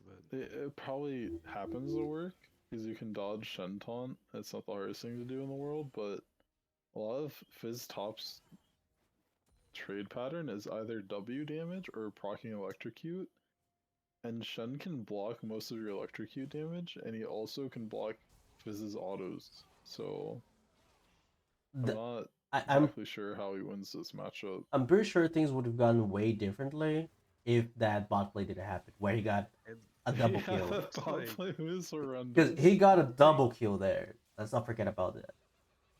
They're just playing for Fizz to roam, I think. Yeah, there was a Well, point. they have a really good pick comp with Sedge plus Fizz. They just go to whoever's in the side lane and they should be able to kill them.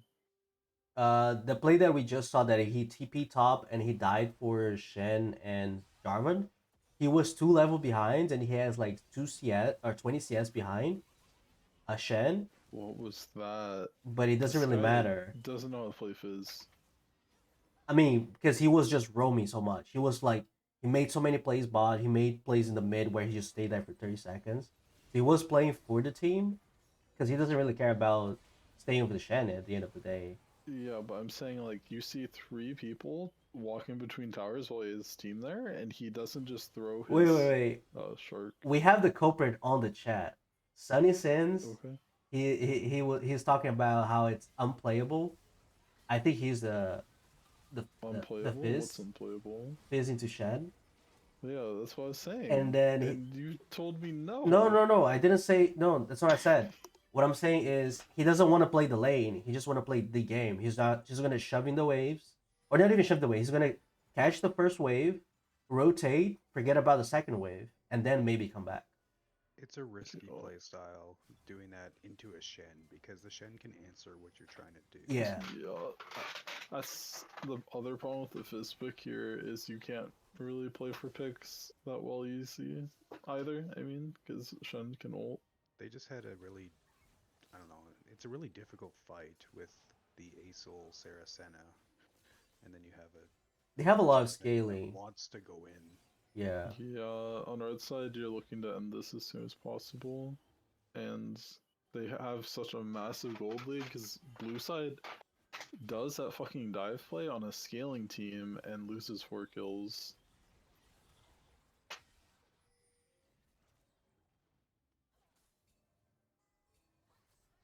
Yeah, and the other thing, I just feel like they have too much scaling and they don't have like a good Yeah, source of DPS to deal with. I mean they have DPS. The problem is getting there. I don't know. I feel like it's more bursty. They have Aesol Senna. They have DPS.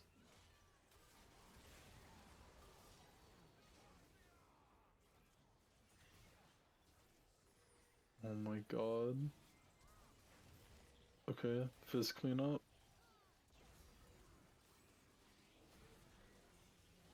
The Fizz just has to believe. They killed Aesol through Shun Shield. Wow. Jeez.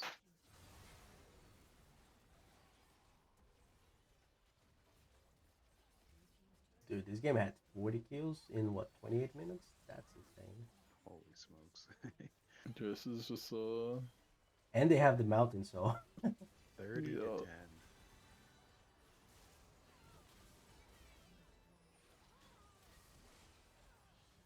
Like This is just, we'll do a similar draft on Edens with the Saracena, but you can't have Aesol mid when you do that. yeah, you need something higher threat early. oh, poor Jarvan. I mean, if they get this game to like 40, 50 minutes, they might win. But I don't see how it's happening. I don't know. I feel like you don't have the damage yet to deal with them. Yeah, they don't have the damage yet, but at some point they would. It's just you lose before that happens generally. I mean, they just got a good Seraphine I mean- lockdown into an Mm. Aesol ult, and it did nothing to them. Don't forget they have Vayne and Viger too. So it's not like Yeah, but it can be really annoying. it's kind of a toss up, I guess. But yeah, I think Senna Aesol have the range difference generally, so they probably win late game because of that. But they have no early game piece aside from their jungle. I mean that's 100% for sure. Okay. The only reason why I think these teams are mid of the pack is because I feel like maybe one or two of them might be able to get to playoff. I think one of them might be able to get playoffs. Actually, one of them will get playoff. Cape Dogs Yeah, and Syndicate? and that's because there's Mm. 12 Or is playoff Cape Dogs? spots. Who was it? No, so I think it's gonna be either Scooter Angle and Cape Dogs. I think it's gonna be either Just watch. Team Scooter or our solar team. I think these are the Wow, contenders. you really set the bar high like this. No, because what I'm saying, like the middle of the pack is from 20 Ah, from 20 teams. You know, they're like yeah. 12, 13, something like that. thing you do have to remember is last split CB Rangers won and they only got to playoffs because of a comp ruling. Yeah, exactly. Yeah, that is true. But I mean, I'll show everybody the overall standings later on. But okay, so let me just switch here because we're going to. Yeah, let's get through all the Oh matchups. shit! This is sorry, the wrong draft. Wrong draft. This one comes first. It's ETS versus Ride.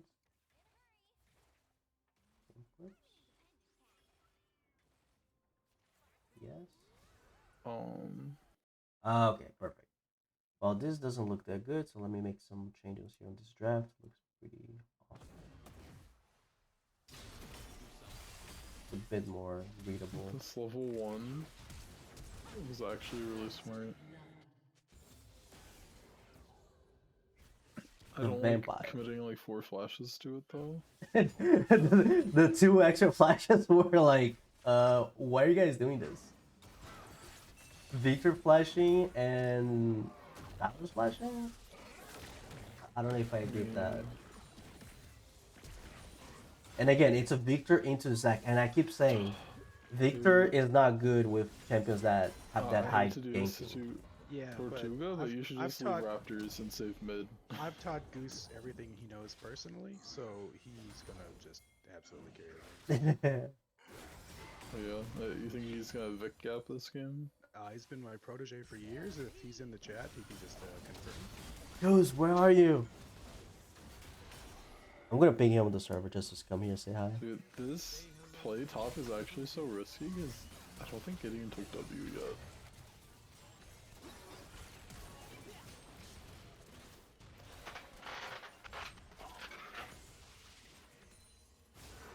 I like this play, I just wish it was in sync with jungle.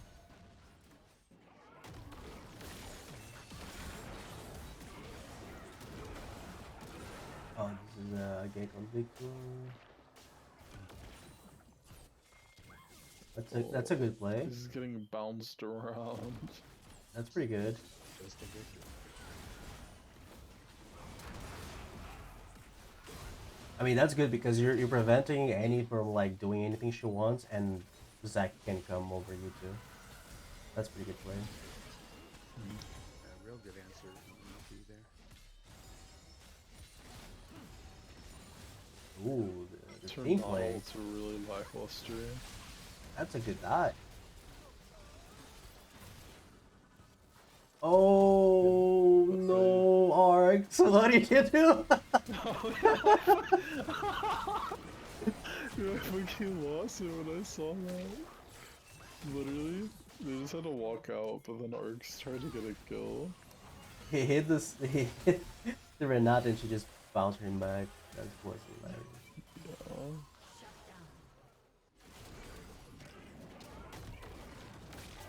So bot overstayed, and then Renata flashes, mind you, after she died. I don't know what happened there.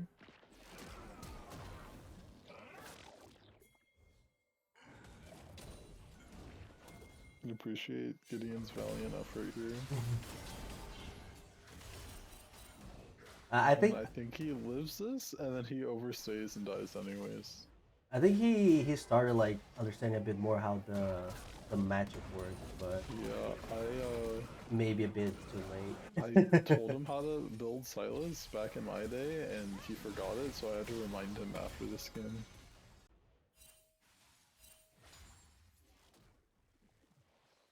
Because he's constantly just low. So it's a bit awkward. Oh no! He did an ult!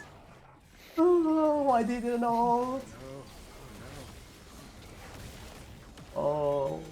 Oh, that's sad. He waited for the Malphite to the ult first. That's so sad. He tried to dodge with E, but Silas E dash speed is just slower than Malphite ult. He needs to just ult first and make sure he gets his heal off. Ooh, this is bad.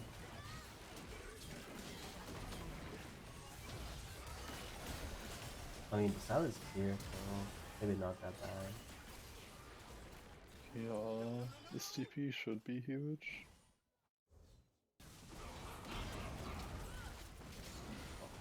Right at the action.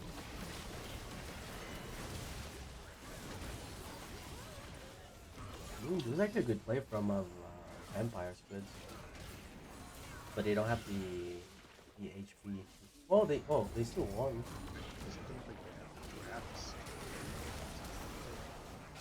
Yeah, I don't like. Well, the thing that's so awkward about blue side draft is it seems to be playing for poke with Ezreal, Ziggs. Ziggs, and then all I can serve is some sort of disengage, but like the Malphite doesn't fit anywhere. The Neither does Zag. Like the Malphite and Zag are all in champs. They don't really assist poke comps. They're trying to do too much of multiple drafts. Yeah, if Ezreal gets hella fed, you can do an all-in comp with him, but otherwise, this is just like two different team comps together. Yeah. He is struggling. Ian is struggling on that Silas. I have faith in him. He'll look better on Silas next week. If he picks it. Wouldn't be hard. Oh. He talks.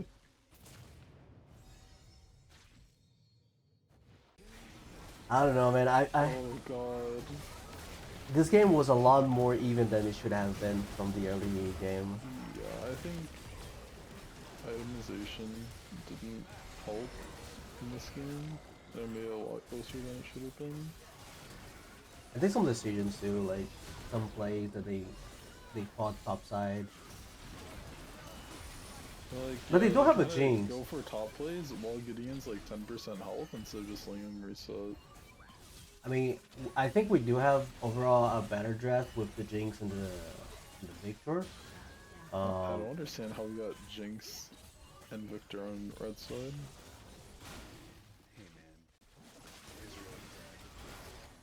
Hey man, Like the stuff they prioritize on blue side is strange because, like, what power pick did they get on blue side? Like Malphite's strong, but into AD comps.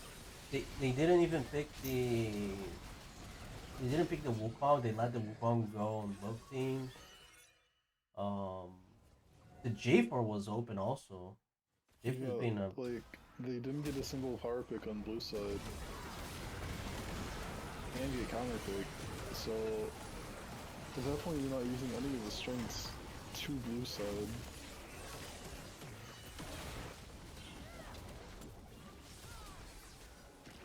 Look at how long this Silas lives.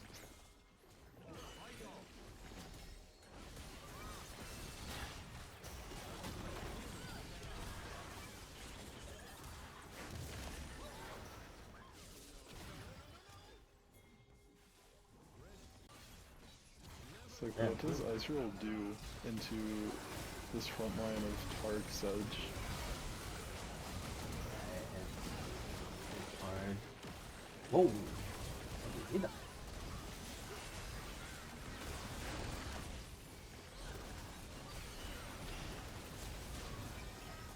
Victor shows up. Yeah, and then you have Jinx resetting. Jeez. That's. Oh my god, the Jinx does so much damage at this point. We'll draft the game 2. Yeah, Vampire's draft is just awful. There's not a world where they win any of that. Yeah, it's too Ooh. haphazard. Okay. I can't believe they blinded Lilia top. Because Lilia is like specifically. Oh, nice! Let's go, Gideon. That was a nice play. Yeah, I love as that. I'm saying, like Lilia is specifically a tank counter pick. Also Gideon didn't have to flash, he could just W'd. her, and then you killed her anyways. But like Lilia just runs it in Hey, this matchup, he and he capitalizes. he knew it was gonna show up on the podcast. Okay, he knew. Yeah. So, he was already preparing for the future.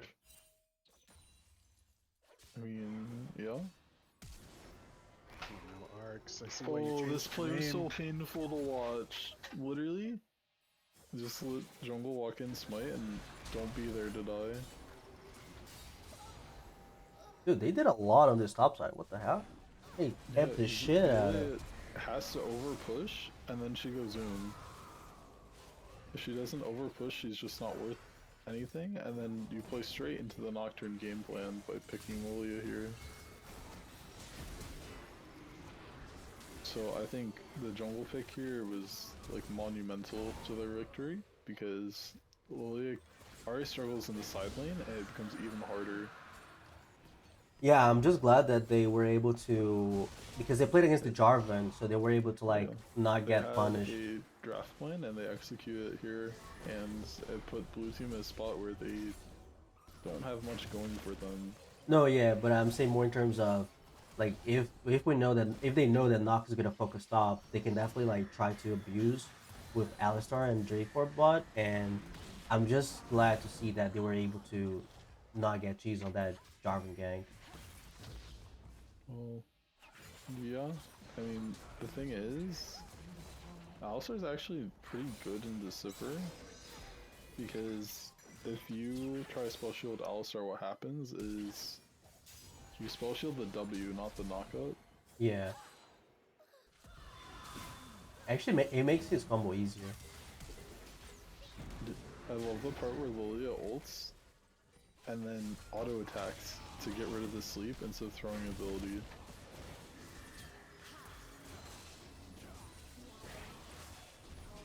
Ooh, So unfortunate. Chase is doing pretty well in the Oriana. Yeah, Not doing. I think Goose played well. He came very close to outplaying and surviving a lot of ganks. I think this flank is so overzealous. Like after that, that was a good theory. I don't know. That is true. Maybe for the Ori Nocturne combo? I mean, they do have an Amumu, so Or the Ori Amumu combo? yeah, that's a good combo too. Yeah, I think Victor does the same stuff, just better. I personally love Victor, so I would definitely would have chosen I it. think Victor probably has more AoE damage, but maybe not as high AoE burst. No, no, no, no. He has. If you land your ult with your E, especially after the power the level ups, 2 items just one shot. yes, it's insane the amount of burst that he has. But I'm talking about this specific game where like Anivi has a revive and there's an Oh. Alistar and Jarvan. Don't forget that the Victor's ult gives you a silence too. Oh no. Oh boy, this was messy. I don't know how they ended up in that position. I mean, this game looks overall cleaner, at least from the side of ETS, but still Yeah, I think ETS is getting better every week. Not showing. definitely the change in support made a huge difference from what happened over the past couple weeks. So glad to see they're actually evolving. Yeah, I mean, they can really only get better because that's only their first week with that support. I mean, they're in the right group then to figure it out, because after this, things are going to get tougher, I bet. Yeah. It's gonna be really dicey after this. I think I'm expecting ETS to win 2-1 in their week 3 match. All right. Let me get. Okay. So now we're actually heading to Group D, which is our group, and we go for going ghost highs first, facing off PD Kaizen. Whoa. these games.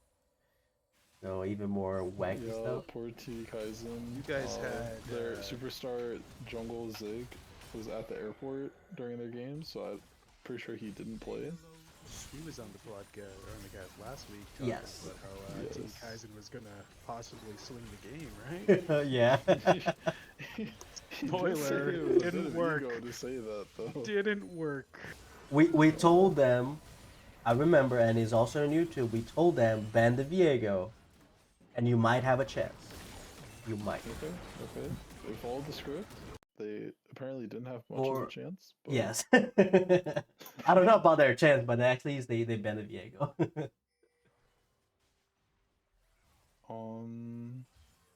I'm gonna stand by. I don't know why you're banning top and picking top R3. I think also these Aatrox is coming pretty strong for Zork here. Could be a potential pick that people should be looking to it. Just saying. I think it's weird that you would give up R5 to pick Syndra. Just blind Syndra is actually good.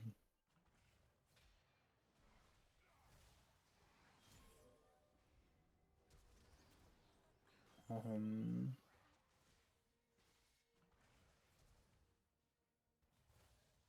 oh, oh, no.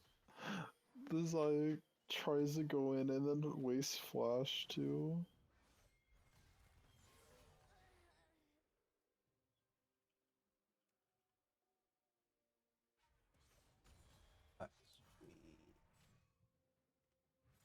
Oh my god. But yeah, like I don't know. I felt like watching this game, it was just Wait. a team div. Yeah.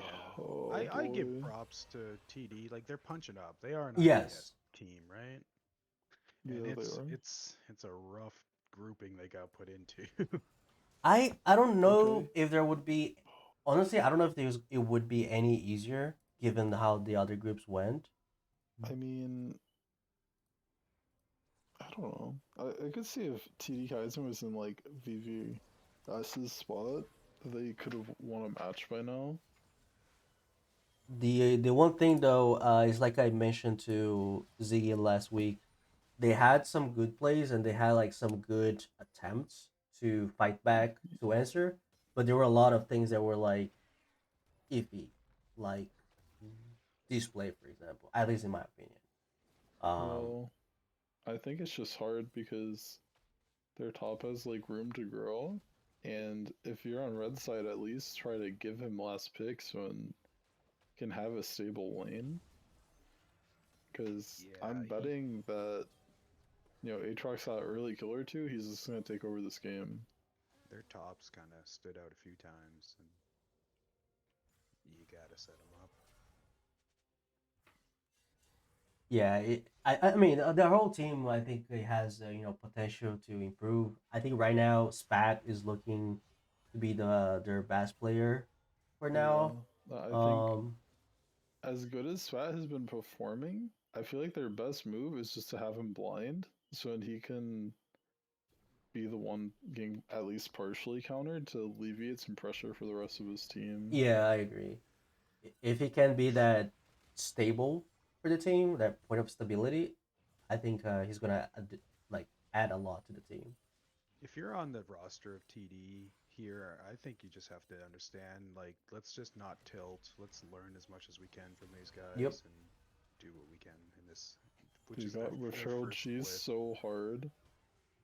You have to kill Wave or else it just doesn't do its thing. It's really annoying.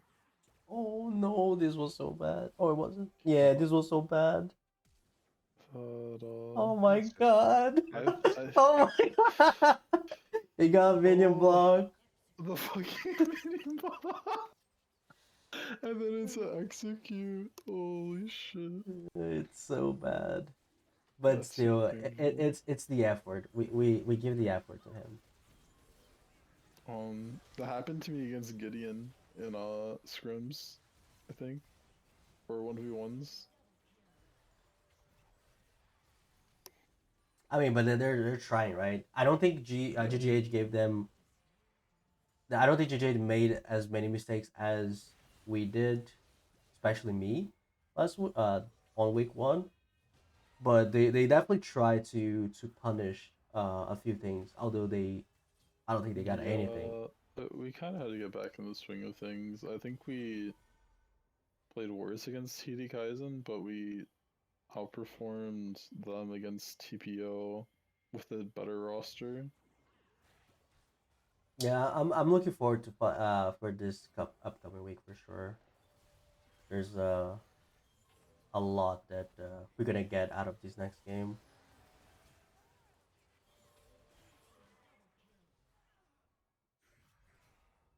But I believe in my power rankings at least, TDK is not the last one. I'm just gonna throw that out there because Well, you're they giving a they lot of hope deserve. to TDK fans out there, Can. I What think would they we do deserve. without you? Hey, at least they're not the worst, in my opinion. Wait, who's the worst? Oh, you'll see him. You'll see him. What? I thought we already I saw the think worst they're team. next. Exactly, Oh. and it's not us. Wait. You think TPO is worse than like Vampire Squids? Yeah, I do. Okay. Alright. I I'm with personally would not Killbot. go that angle, but I will respect it.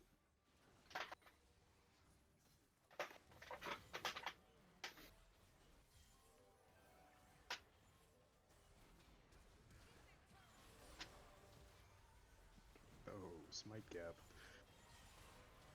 Dude.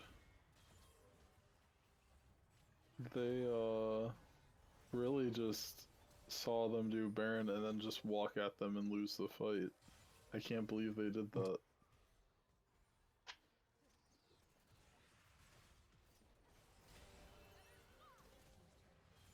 This is a really dominant game. It was, Only 2 deaths from and they didn't get a single objective. Ghost. So they did pretty well. And that's what I'm saying. Like I think Zork is putting on like great performances overall. Like Wupong did great, but I don't think it was nothing special. Merciful Crow also wasn't like crazy. Their bot I lane is can't. just solid. I can't wait to see if Wupong is just inflated by bad teams, or if he's actually as good as Is he actually good?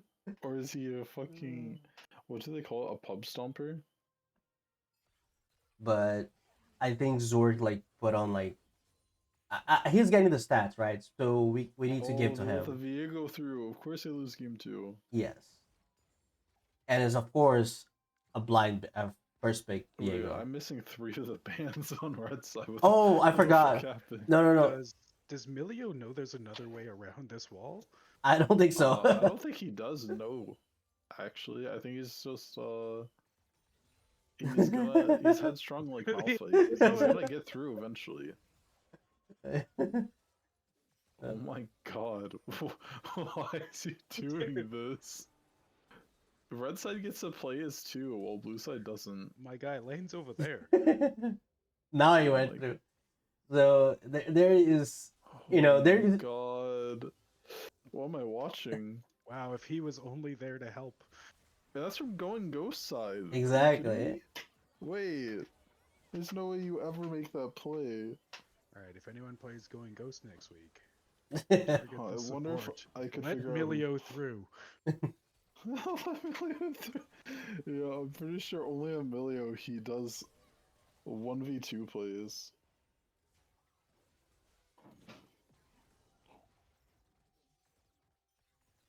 but yeah, it's nice to see TDK like getting those plays, even though it lasted like 3 minutes or actually 2 minutes. But it's Oh just. my god. That's a game resetter. But yeah, what I was gonna tell you, Wait, this X. is actually a good matchup.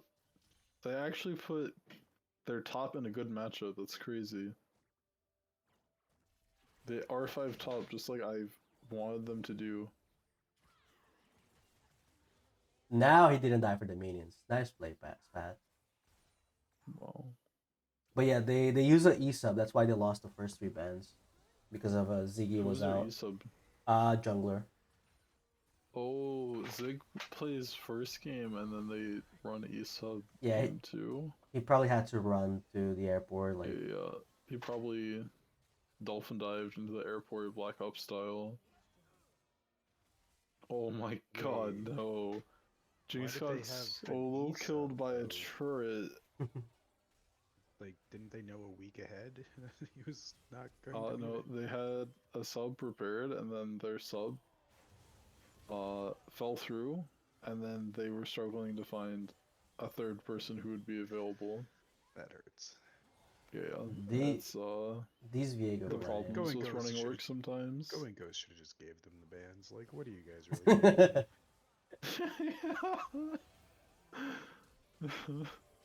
I think it's cowardice that they decide to force them to lose bans.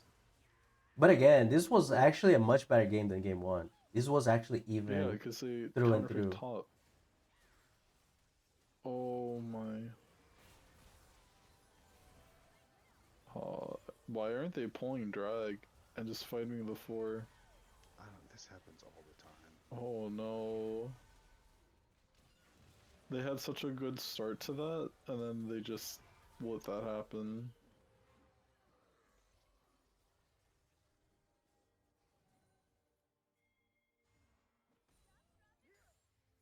Um, this is really strange map positioning.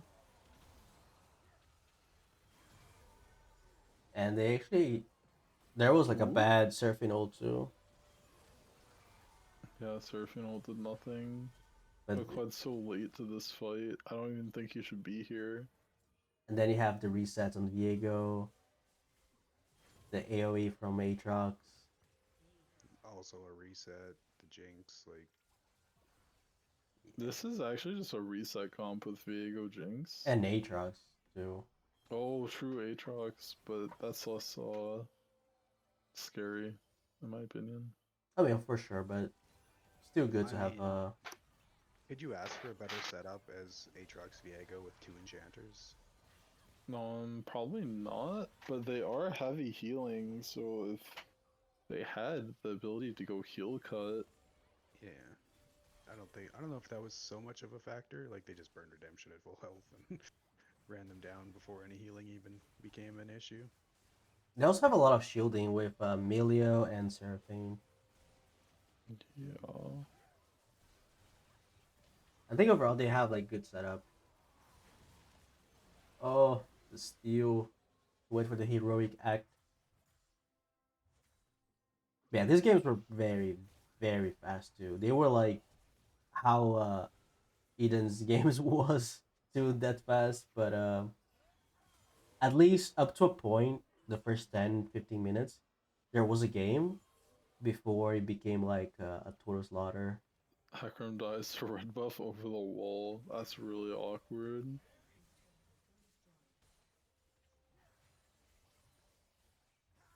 Yeah.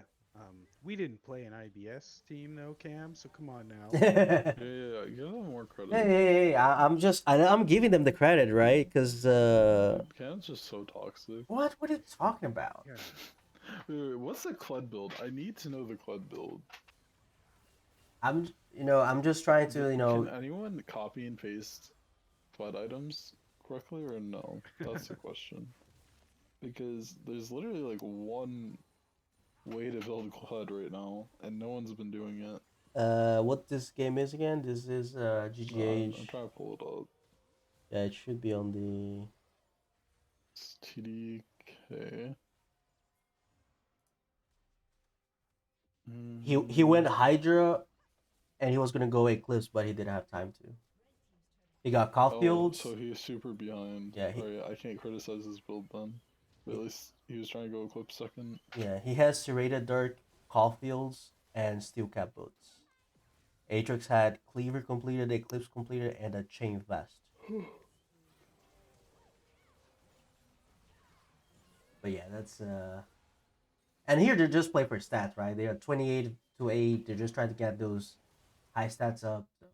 Shame on JJH. It's so hard to play it comp that just wants to run into them, and then it's Yeah, they have like no surfing disengage on immediately red out. side, aside from like Renato ult. So if you fall behind, you're kind of just screwed. Okay, now we're gonna go to the most important game of the week. I'm just kidding. We. Dude, I love listening to Oh shit, that's the wrong Troll one. Picks games because they didn't know how Mordekaiser Fio matchup went. They're like, oh, I think it will be Mordekaiser favored early, and then like they're slowly realizing. What The is? most baffling thing about troll picks to me is why people keep signing up for that damn team. Oh god. He's spitting facts. It's just sad that they left their best. They removed their best players out of their squad. That's Yeah, just as if sad. Coconut was the problem. Yeah, It's like you know, if you look at the games from last week, from here from the clips that we got, that was Yeah, the it was so only funny. Cam lane. was hyping up their bot lane, and then like a couple days later, he's like, "Oh, he's not on the team Dude, anymore." one day later they post on Titans. Okay, removed. I'm just like, "Oh, okay. Well, I guess it'll be even easier." Yeah, it's like he actually he Jarvan gapped. overstayed so hard here. I don't like this play at all. I was saying we shouldn't do this. Dude, I was so pissed at this game with this stupid Skarner.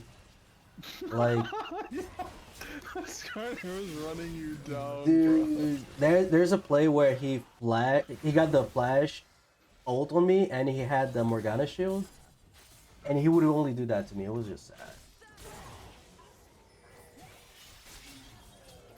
But yeah, it was a rough time. Outside that, This Yone got the moves.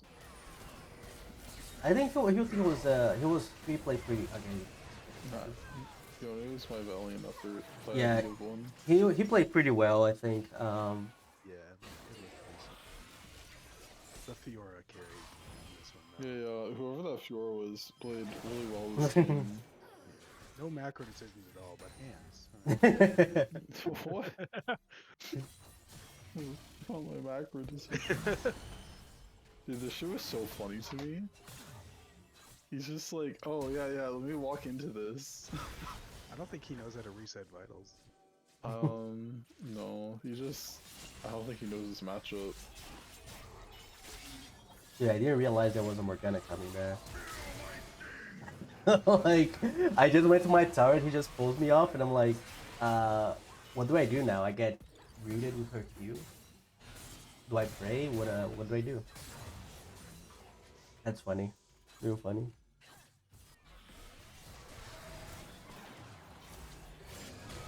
But overall, it wasn't too terrible of a game until a point where X was like what, I was. 10-1, 10 and something. I don't even remember. I did the math, and at the end of this game, the goal difference between me and Mordekaiser was 60% of our gold lead. Dude, I got 2 roots. Like I couldn't barely move.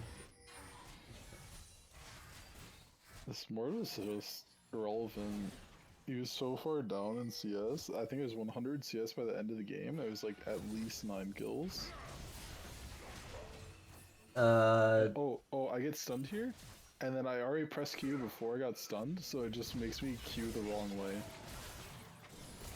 It made me look so silly. I don't remember. I think we only. I think like plays wise, we just because we took the Baron and all It that was stuff. literally just let me split, and then I'll win the side lane, and you guys do whatever.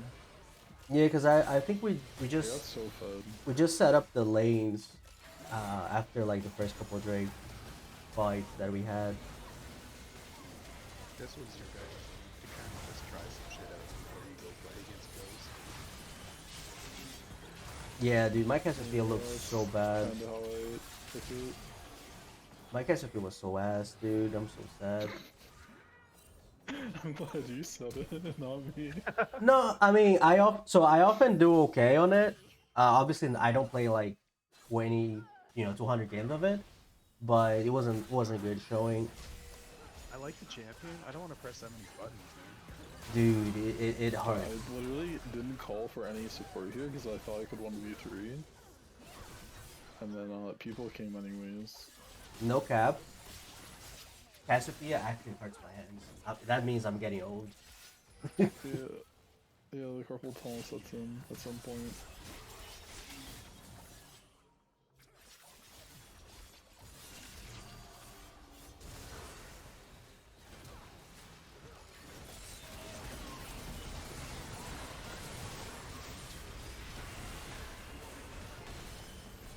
Let me pull off the.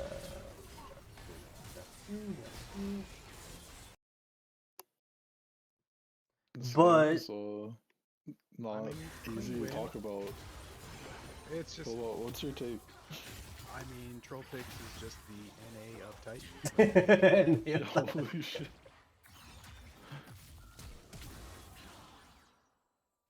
NA of Titans. Dude, so if you hold on to your flash until your W comes up, I don't think Lysandre gets out. That was the only comment I have about this play. I don't know if I don't know my rank, my CD, to be honest. I didn't know what it was. Yeah, literally it was open a second or two after you flashed. Dude, there were so many plays where I had like maybe I was like 1 second off. I was looking at the fight while I came down and I accidentally threw my E. So we couldn't get the full kill. Overall, I mean, it's hard to say. Like, they don't just. It wasn't just bad plays. Like, I don't like this draft. I feel like. Yeah, this draft makes no sense. I think you have a strong. I think the Poppy pick just falls so flat here. Even though there's a lot of dashes. I don't like the champion. I think it's to try to deny any option to play through bot. Yeah, but I mean, you just have to go such a reactive playstyle then, and it's like you're committing to losing, I think. Yeah, I mean, I think they had a game plan. Play through mid hella hard. Yeah, that's what I was gonna say. And then you can't really do much top, to be honest, unless Poppy blocks Camille E. And then bot is too even for you to do much if you pick Janna there. Because I feel like I think they executed their plan quite well because they want to play through mid. They have dude, I went way. Literally, you die here if Lysandre doesn't back in the middle of this play. She backs and ults up. I can't believe she commits to the back. That's what I'm saying. Cam, I told you not to do this. I did some limiting testing. No cap. Dude, you did too much limit testing if you ask me. Like, what is this? If that goes the other way, they're changing their next week. But to be honest, I mean, again, I think they did a pretty. Oh shit, my mic here. I think they did a pretty okay job like playing through mid because that's what they wanted to do with Vi and Lysandre's ult. They could have done so much more because They could. Like ults. Yes. I feel like they actually let you get away with murder. And it's not only on me. I feel like if they set up right, they could also like set up like a good dive bot with those two ults. You go with Vi into Xayah, burn her ult, and then Lysandre goes on top of her. Oh, also, I made the call to not go for this, and this happened.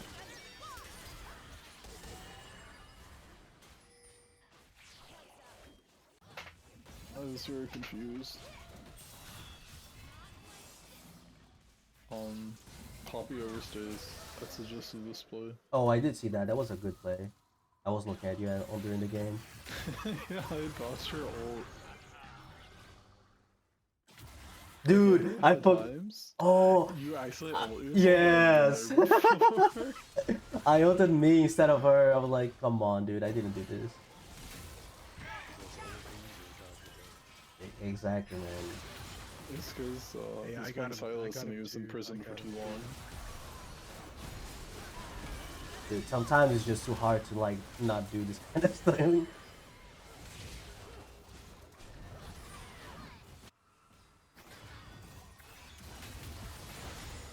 They get punished so hard here.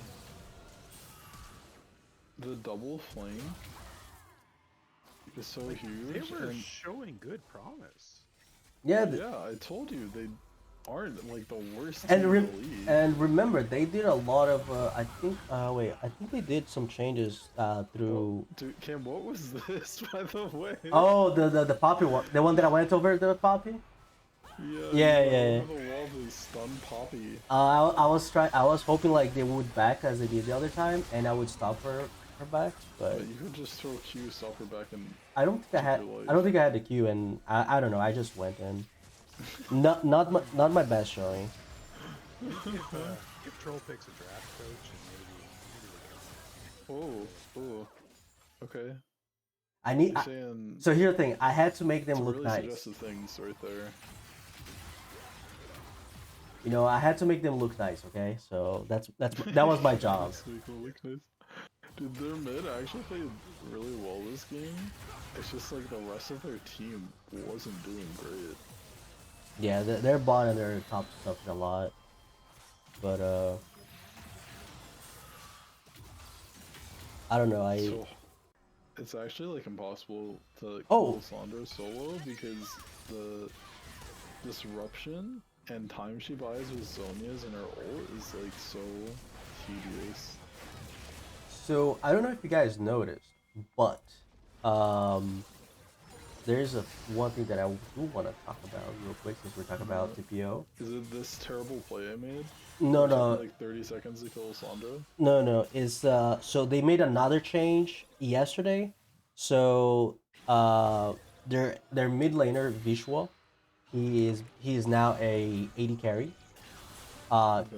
Zushi, which was he was the ADC, he became support, and Ezra, he was support, and now he's a mid laner for TPOM. Exactly. How much that's gonna work, I have no idea, but changes were Maybe made. they can beat TD Kaizen. Maybe, I don't know. I don't know. That's match of the week. We'll find out. That's the one that's gonna be streamed by the Titans. I wish. I think it's you guys, but I mean, Some said it would be us, but I think your guys is the match that's like. I don't know, mean, man. Isn't there two teams that are undefeated facing one another? All I know is when somebody asked about who's being streamed this week, Sam sent like our stream saying like, yeah, we're gonna stream there, but And he links the clips. yeah. Dude, he loves us. But overall, I mean, it was definitely a fun series. I think there may be progress for TPOM. I don't know how bot synergy was gonna after do, this but roster change, I have no clue. They can't do worse than last bit. So. true, very. Oh, that's true. It's hard. Have they won a game yet? No. Well, it's not looking good so far, but maybe. Maybe. I don't know. They're not bad players. There's something internal going on. Yeah. I mean, here's their chance. I think they won 2 games last split. Yeah. It was like almost a completely different roster at this point. Yeah, and then they won like individual games, not like a series. Yeah. But they might have a chance against TDKs, or TDKs has a chance against them. It's gonna be a really close series. Somebody's gonna take the dub. So That was fun watching. Rakan chase Vi at the end of the game. okay, so actually we're gonna go back to a good game before we go to something off. We're watching a closer series than this? That's impossible. We're going to watch. Oh no, actually, I'm sorry. It's a mix.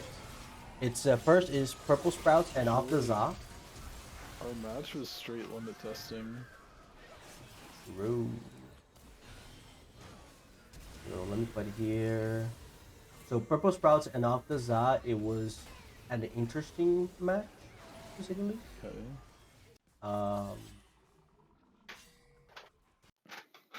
Set first pick. I do not agree with this, but okay.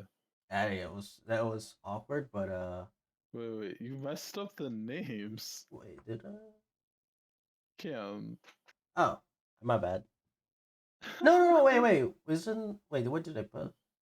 The pregame image thingamabobber. You put EHE and Dino. Oh wait, hold on. Then this is the wrong clip. Then I'm sorry.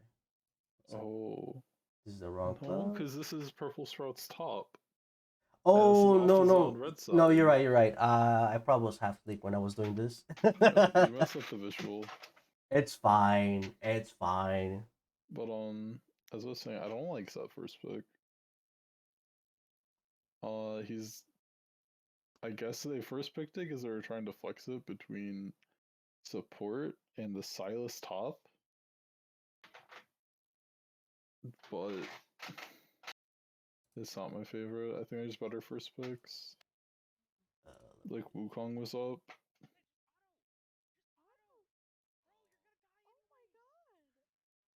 Yeah, I think this should be Oh fine. my god, the Leona gap.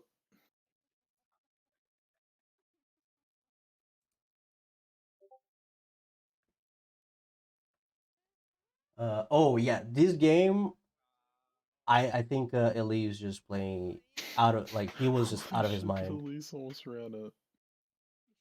I think the Elise was Tried just to. amazing this game. Yeah, the Elise has done a lot. Elise Guster Posey. Shout out to Guster Posey. Oh, the fucking set in sec. It doesn't matter. Oh yeah, and this is the Oh, it does matter. set support. Just remember. Yeah, I already talked about that again. No, because I forgot because I remember this play from the style. So Holy shit, what was that? I guess when Ikao is not like drawing pressure on him, he's just inting.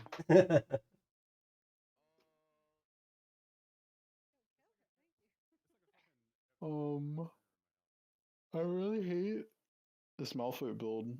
There's no way you go Iceborne into tank AP top and AP jungle. Ooh, poor Kobita. Is it Kobita? I think it is, right? Yes, Kobita. Oh my god. Oh If he no. buffered Malphite ult at the right time against Vile, there's a chance.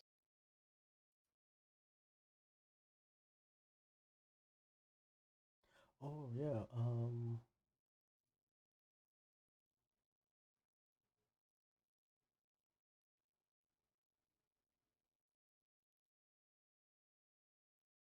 That's a nice one. Oh yeah, I don't know if you remember, Alex. Last week I said of the I was gonna take a game from Purple Sprouts.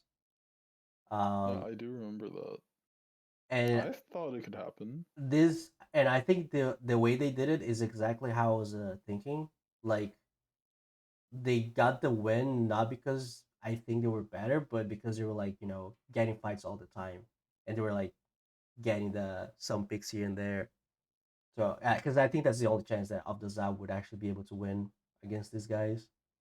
Outside that, Purple Sprouts, I think they were just overall as a team more consistent.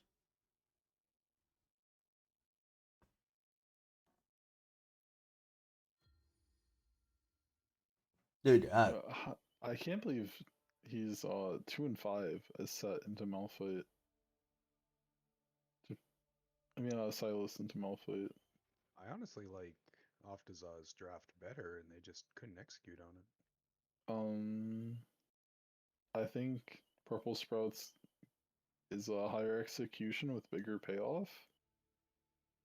I think if you play a stable game, Red Side is a stronger comp overall. The thing is, like, you're hoping to funnel bot with Elise, and then Silas probably wins in side lane against Malphite, but that's just not happening. Silas is down CS in a counter matchup. And this draft is weird. I don't know why they put Prio and Leo. Yeah, no kidding. I mean, they have a good engaged comp there with the dives. Like, I like Leo, but I think there's no reason to pick her anymore unless, like, Thresh and Nautilus are off the table. I don't know. I feel like she is different from a trash. Maybe a knowledge I would imagine yes, Yeah. but with So trash it's all three of them get picks and have a lot of CC. They might have just tried to take the Leo from stacking it with a Varus, I don't know. but like Varus has a lot of good pairings. Like Karma Varus is really strong. the opening 3 picks, like I don't know why you had to blind Ari like that. No, Ari's not a bad blind. I think it's weird they didn't do a power pick early into red side.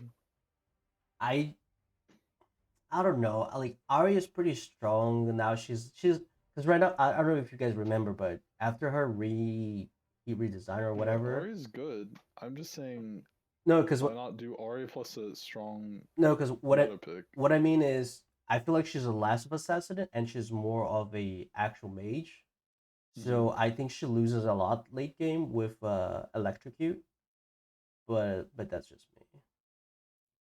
I think she does well if she goes like Leandries or something like that. Airy, just like a standard mage. Where is draft two?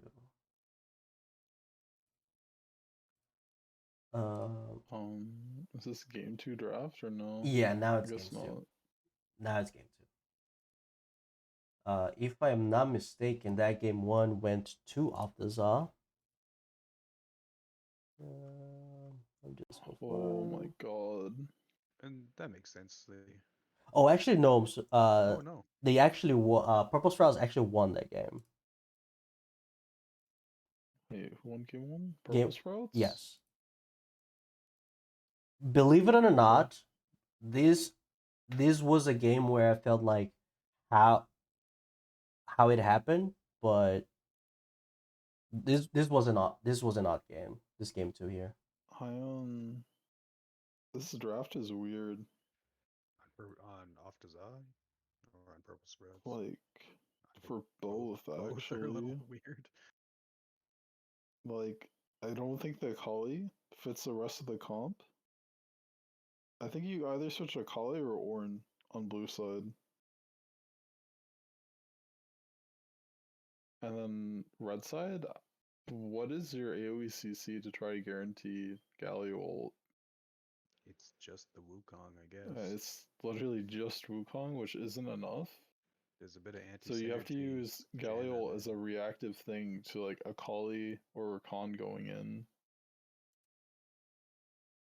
And both of them can just get right out of Galio ult, so I don't think the Galio pick accomplishes that much, aside from being a decent lane mid.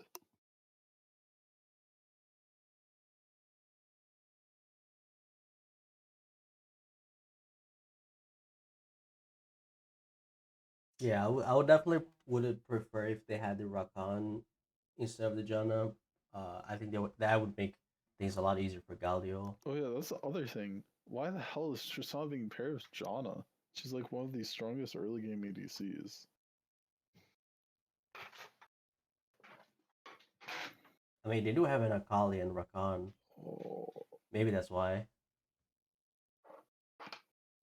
Frozen Heart Ornn. Are you kidding? Oh, it's so bad. Oh, they still managed. Ooh, huge shutdowns for Akali. Holy shit. They I can't believe that just happened. Oh, he missed the E. Oh, so bad. I don't think it's the fight you actually want, to be honest with you. Like, they didn't get on set fast enough for his team to not be here. And they're just taking it anyways, even though the fight's split. Well, they did get the win at the end. Nobody died. Wow, Holy that was shit, well this is played. The actually such a juggle. clean The fight. juggle. Damn. Dude, Office is going to be scary when they get better as a team. Ooh, that was a nice play. Dude, the set buffer, I'm only asleep. It's really monumental there. I don't know if you win this 1v3 actually. I wouldn't try this.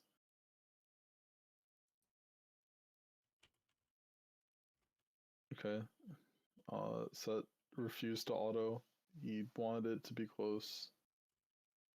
I wouldn't flash at this point.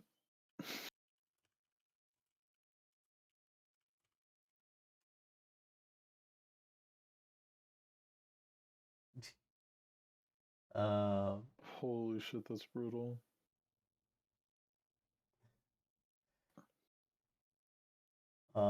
dude, I feel like ball on wait, who's on the right side? I forgot who's on the right side. Right side is purple sprouts. Purple, oh yeah, Purple Shroud has Dealey right as AD carry. Wait, what the fuck? Purple, Gore Drinker purple. set? Is that really still done? But what's his name? Oh yeah, Dealey. Oh no, Cross is here. Cross is here. Aero Cross is in the chat. Okay. Please tell Dealey like how did he manage to not win this game? That's all I'm gonna say. That's just impossible.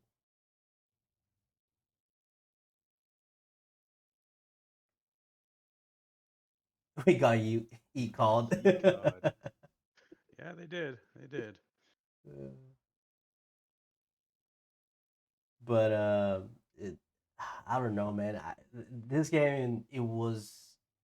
There was a point where I don't know. It doesn't look like all that I can do much. To be honest, I mean, Akali can be an annoying ninja walking, moving around, but I don't know. Um. I'm not a fan of these Akali picks in comp. It feels like an ego move. Yeah, I don't think Akali is innately ego move, but picking her first three is usually ego move. Unless you have a flex between top mid with Akali.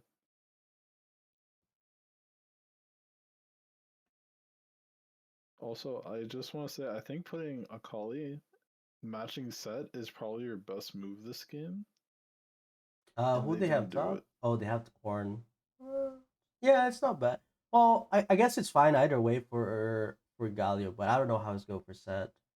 I don't know if it's Set literally will struggle into Akali because okay. he sucks at anyone with more mobility or higher range than him, and Akali has both.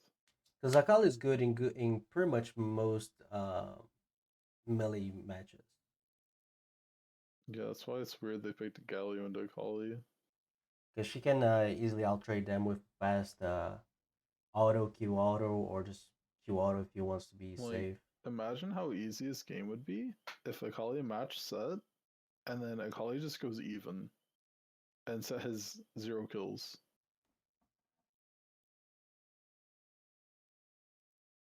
This is their mid's first time mid and Wait. still learning pools. Oh yeah, Kobita is an AD carry, I believe, but he played well last week. That's fair. I wouldn't first time Galio though. Oh no, I'm sorry. We're talking about Sprouts, right? No, wait. We're No, talking I'm about talking Sprouts. about Akali and Warren Oh switching. yeah, yeah, That's what I'm yeah. talking about. No, no, no. Cross is talking about his mid laner, his first Yes. timing. Okay. Yeah, but Kobita did play well last week, even if he's like you know, off role. So I think as a player he is looking pretty good. I for some reason I was thinking about Project Oh, Crisis. the Akali proto belt Hmm. tech. Let's go. Oh, top laner. Okay, so he's a top laner and support. Okay.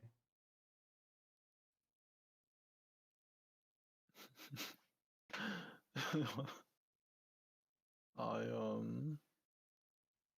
am just entertained by Set attempting to 1v2 and not winning it. I mean, he's holding out for a while. Yeah, but what did his team get while he died besides giving a Nothing. shutdown? Nothing. Sprouts is looking like they're having a hard time closing the game. Yeah. Yeah, this is a struggle bus. But They it's so have one disjointed. dragon Like, versus 4. They're kind of running at inhibitors one at a time and just Yeah, they letting are. letting Optazar respawn. And they have a Tristana. I don't know. I feel like if they protect Tristana, they should win this They fight. have decent peel for Tristana. They have Janna, Set, and Galio, and She's they're opting not to front to back.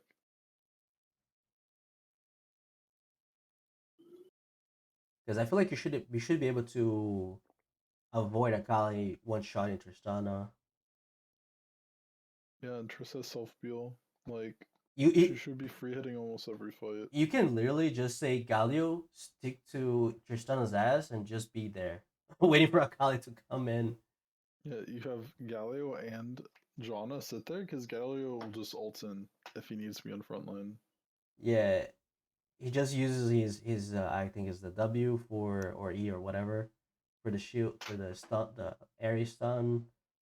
He has the E also. So, Mm-hmm. but yeah, that's you know, I think these kind of games makes of the Zal like look good because they can actually come back, given the fact that they had a scaling comp and they did pretty okay on the fights. So I think they can still make a surprise. But I think this draft is just hella weird because your early game piece is a Kali, and you don't have a jungle that's good at early ganks. oh shit, I And forgot oh my there's god, they still don't an, even end here? I thought that was the end. I already put the draft for the next game. Holy shit, Cam. You I got outplayed. I mean, 41 minutes. You have Yeah, four Cam, why drags. didn't you dude think the game would last like 43 minutes? 64 kills. That's insane. This Ornal was a Oh, they did get the also a Elder. whiff. Okay. I mean, yeah, 41 minutes in the game and gold is like pretty close to even before that drag. Yeah, I mean, but you can't fight Elder though. Like No, Elder, it's Oh my god. Elder could have yeah just wins the game. Whoever takes Elder, he wins the game. whoever gets the smite wins. Yeah. Okay, now there should be end of the Okay. game. Okay. I believe in you, Cam. I think it's your time to pull the next draft. Dude, look at this. Um, 40, 70 kills. That's a dude, lot. what is with all the Garen players in Titans? I don't get it. It's Garen, dude. Can't be. And what is with the picking of R5 with control mages? Or just mages? I mean, it's not bad I overall. think it's actually bad. Oh, it's not really because if you can guarantee a lane where you don't think you're gonna suffer, that that's a good thing. I mean, the top side of drafts are really good, so I guess they're kind of just left with it. But I feel like this was just Oh, bot diff all over. Like, yeah, this is looking like a bot problem. Why I is was thinking Ash Why is Senna. Yumi getting caught like that? I don't know. I don't know how this happens actually. Um,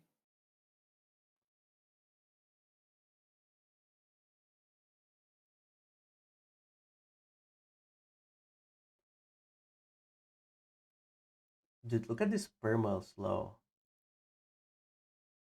yeah, I was thinking Ash Senna has to be a really good combo. I was wondering why I haven't seen it yet. And I'm still confused why this is the first time I'm seeing it. Oh, I remember Sounds this, fun. dude. This is sad. That's pretty disgusting. All Maokai has to do is throw sapling. This is What? He flashes for what the is Q. happening? Okay.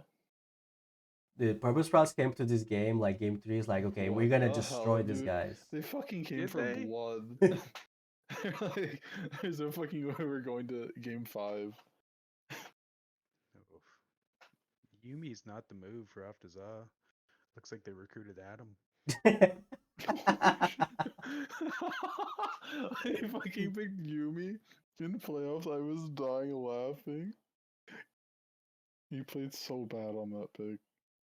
Dude, I don't know why he was shitting on us so badly, like not liking our picks because I think we went what Janna, Lula or something, and he was just going like It's like, yo, 8 our good little kittens Nautilus all or on something. Yumi. Yeah. We like played it in one series, all split.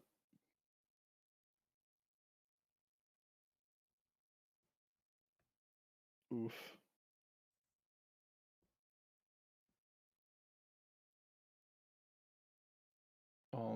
I really hate Red Side's team, by the way.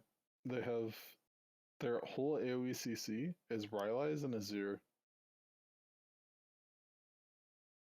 Yeah, I don't know. I'm not a big fan of the Garen pick myself either. I think there are more useful top laners in that sense. I genuinely think it's better to play Darius or Mordekaiser than Garen. And I would never really advocate for Darius. Dude, I actually like Darius, but He's very niche. I don't know how I think useful he is in comp. he's easy to play. It's hard to find a scenario where it makes sense to pick Darius. That's the way I would put it. Because I feel like if you take Darius, you have to go Ghost, and if you have to go Ghost, you need to smash lane. If you don't smash your lane, like not having the TP, it has a I big mean, it's toll. okay if you don't smash lane with Ghost, assuming you have TP. No, yeah. Well, then you're talking about TP Ghost. I'm talking about Flash Ghost. Oh, Flash, yeah. Yeah, that's what most. You either have to be a menace in team fights or dominant lanes. Because if you don't have the TP, then you're just screwing your macro a little bit, or actually a lot. Oh, what was that?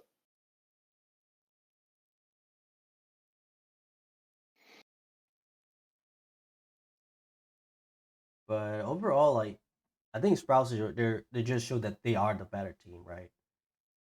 Through and through. So they may have like a one blunder. I hear what you're saying. I think bot lane grief this game and their draft was god awful. I mean, true, but still, they still executed, right? Yeah, I guess I can't take away a victory. It's still a victory. Yeah, because I feel like because if they were more even their draft being awful, they would be able to at least put more of a resistance, which they didn't for game 3. At least that's my view. I don't know how you Killbot see this, but No, it's like Killbot I don't know. experience. They have a tendency of playing the split on better on the second half. So I'm not going to count them out. Purple Sprouts did pretty decent though. Like game 2 is, I mean, they just executed perfectly. true. Game 2 was a menace. I might see more of that from Oft as well. We have one match left, right? Yeah, I'm just laughing at what Cross said. Cross said they streamed their comms and their bot lane was just screaming. Oh god. All right, so this I believe this is also like a fast-paced team game or series. Endor and Dino. Um, Endor to me is looking as probably one of the worst teams so far. Okay, you got competition. Yeah, there's competition for that. I'm glad there's competition at the bottom of the league. It'll keep things interesting.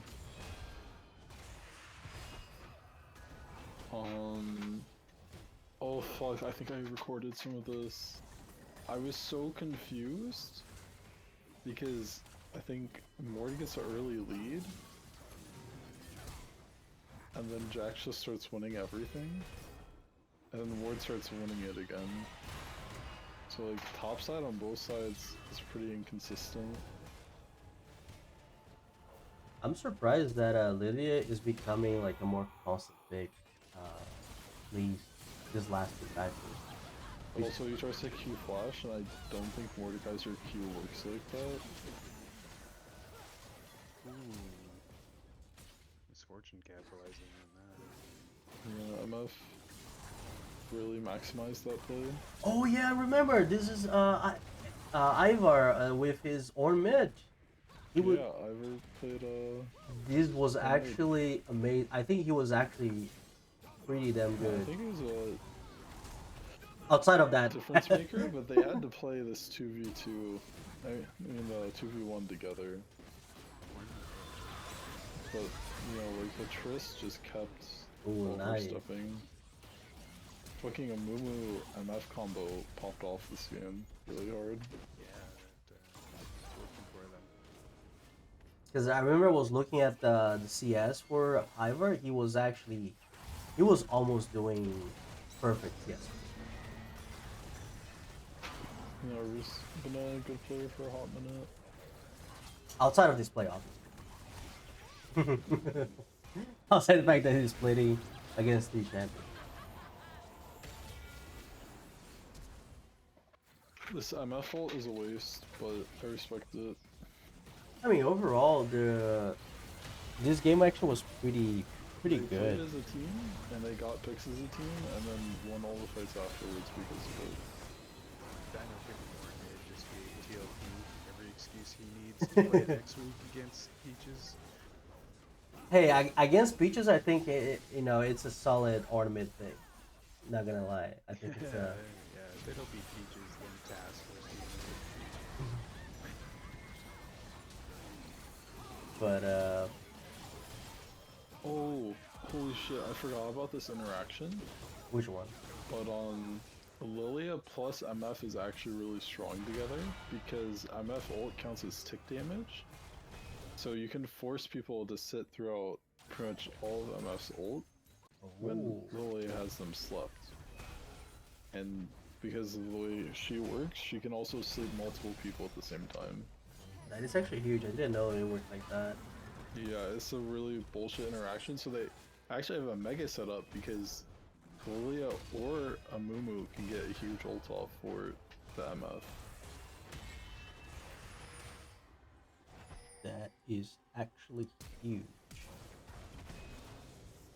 Speaking of which, Event Horizon looks like they have pretty decent top lane, but top now needs to develop right on. And Jax just kind of fun. Well, Jax absolutely dicks on Mordekaiser. The longer the game goes, the easier it gets for him. I was surprised Jax died early to Mordekaiser, because he beats him early too. You just have to, bait out a skill or dodge a skill, and then you just go all in and do like 50% of his health and walk out.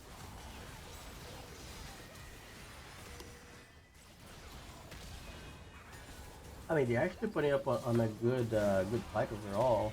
I think as a team, they're making it difficult for Dino to take the series. Yeah, I saw that while I was recording. I was like, oh my god, no way. But people are allergic to building Clatterite, and they're allergic to building Mordekaiser right, so they're always going to look worse in gold plat because of it. I mean, dude, they do have a Jax on the side of Dino. And the Seaver got a quadra Q. Oh no. Okay, so that's I what just the game. think if you're picking Mordekaiser, just ban Jax and something else that is hard to play in 2 top. But I think they felt safe picking Mordekaiser because they assumed it was Ornn top and they hit them with this flex. They just got the gapped in every lane, I think. And Even then, with yeah, how they got gapped. Oh, yeah. With Suffer how lane. strong MF is fortune, but MF and Mumu were, they still got gapped. God, the MF was really fun. Alright, so this is game 2. I just updated the draft here. Oh yeah, they came with the Yasuo Zakbot. That's... Oh yeah, Oh, so you just gave up. When I fucking loaded this shit in and I saw Yasuo Zac, I was like, man, did someone send me their solo queue game? Like, what is this? I mean, they got the Yasuo Diana, they got the Yasuo Zac, they got the Yasuo Wukong. That's like a great setup. They literally made their entire comp around this Yasuo, and then Yasuo loses lane. I'm pretty sure. Well, he's a bot, right? But if you think about, he also counters a little bit of Sivir, and he also counters Ornn on team fight, so it's not that bad. but being a bot lane, it's hard because he's just weak. Like, this is just what happens. And I mean, you have an Annie, right? The Annie just walks over and kills Yasuo every Yeah. time, so I it think- doesn't really matter if they win the 2v2. Yeah, I think you should ban the Annie and maybe leave something up like a Fiora or something, and hope for the best. Well, their first phase bans were Millia, Rakan, Zeri, and I feel like Zeri's like a okay ADC. But if you're getting a Rakan, you're probably also getting rid of Zeri, unless they do Zeri Lugu. And I don't think that's a problem for like Yasuo's Zac.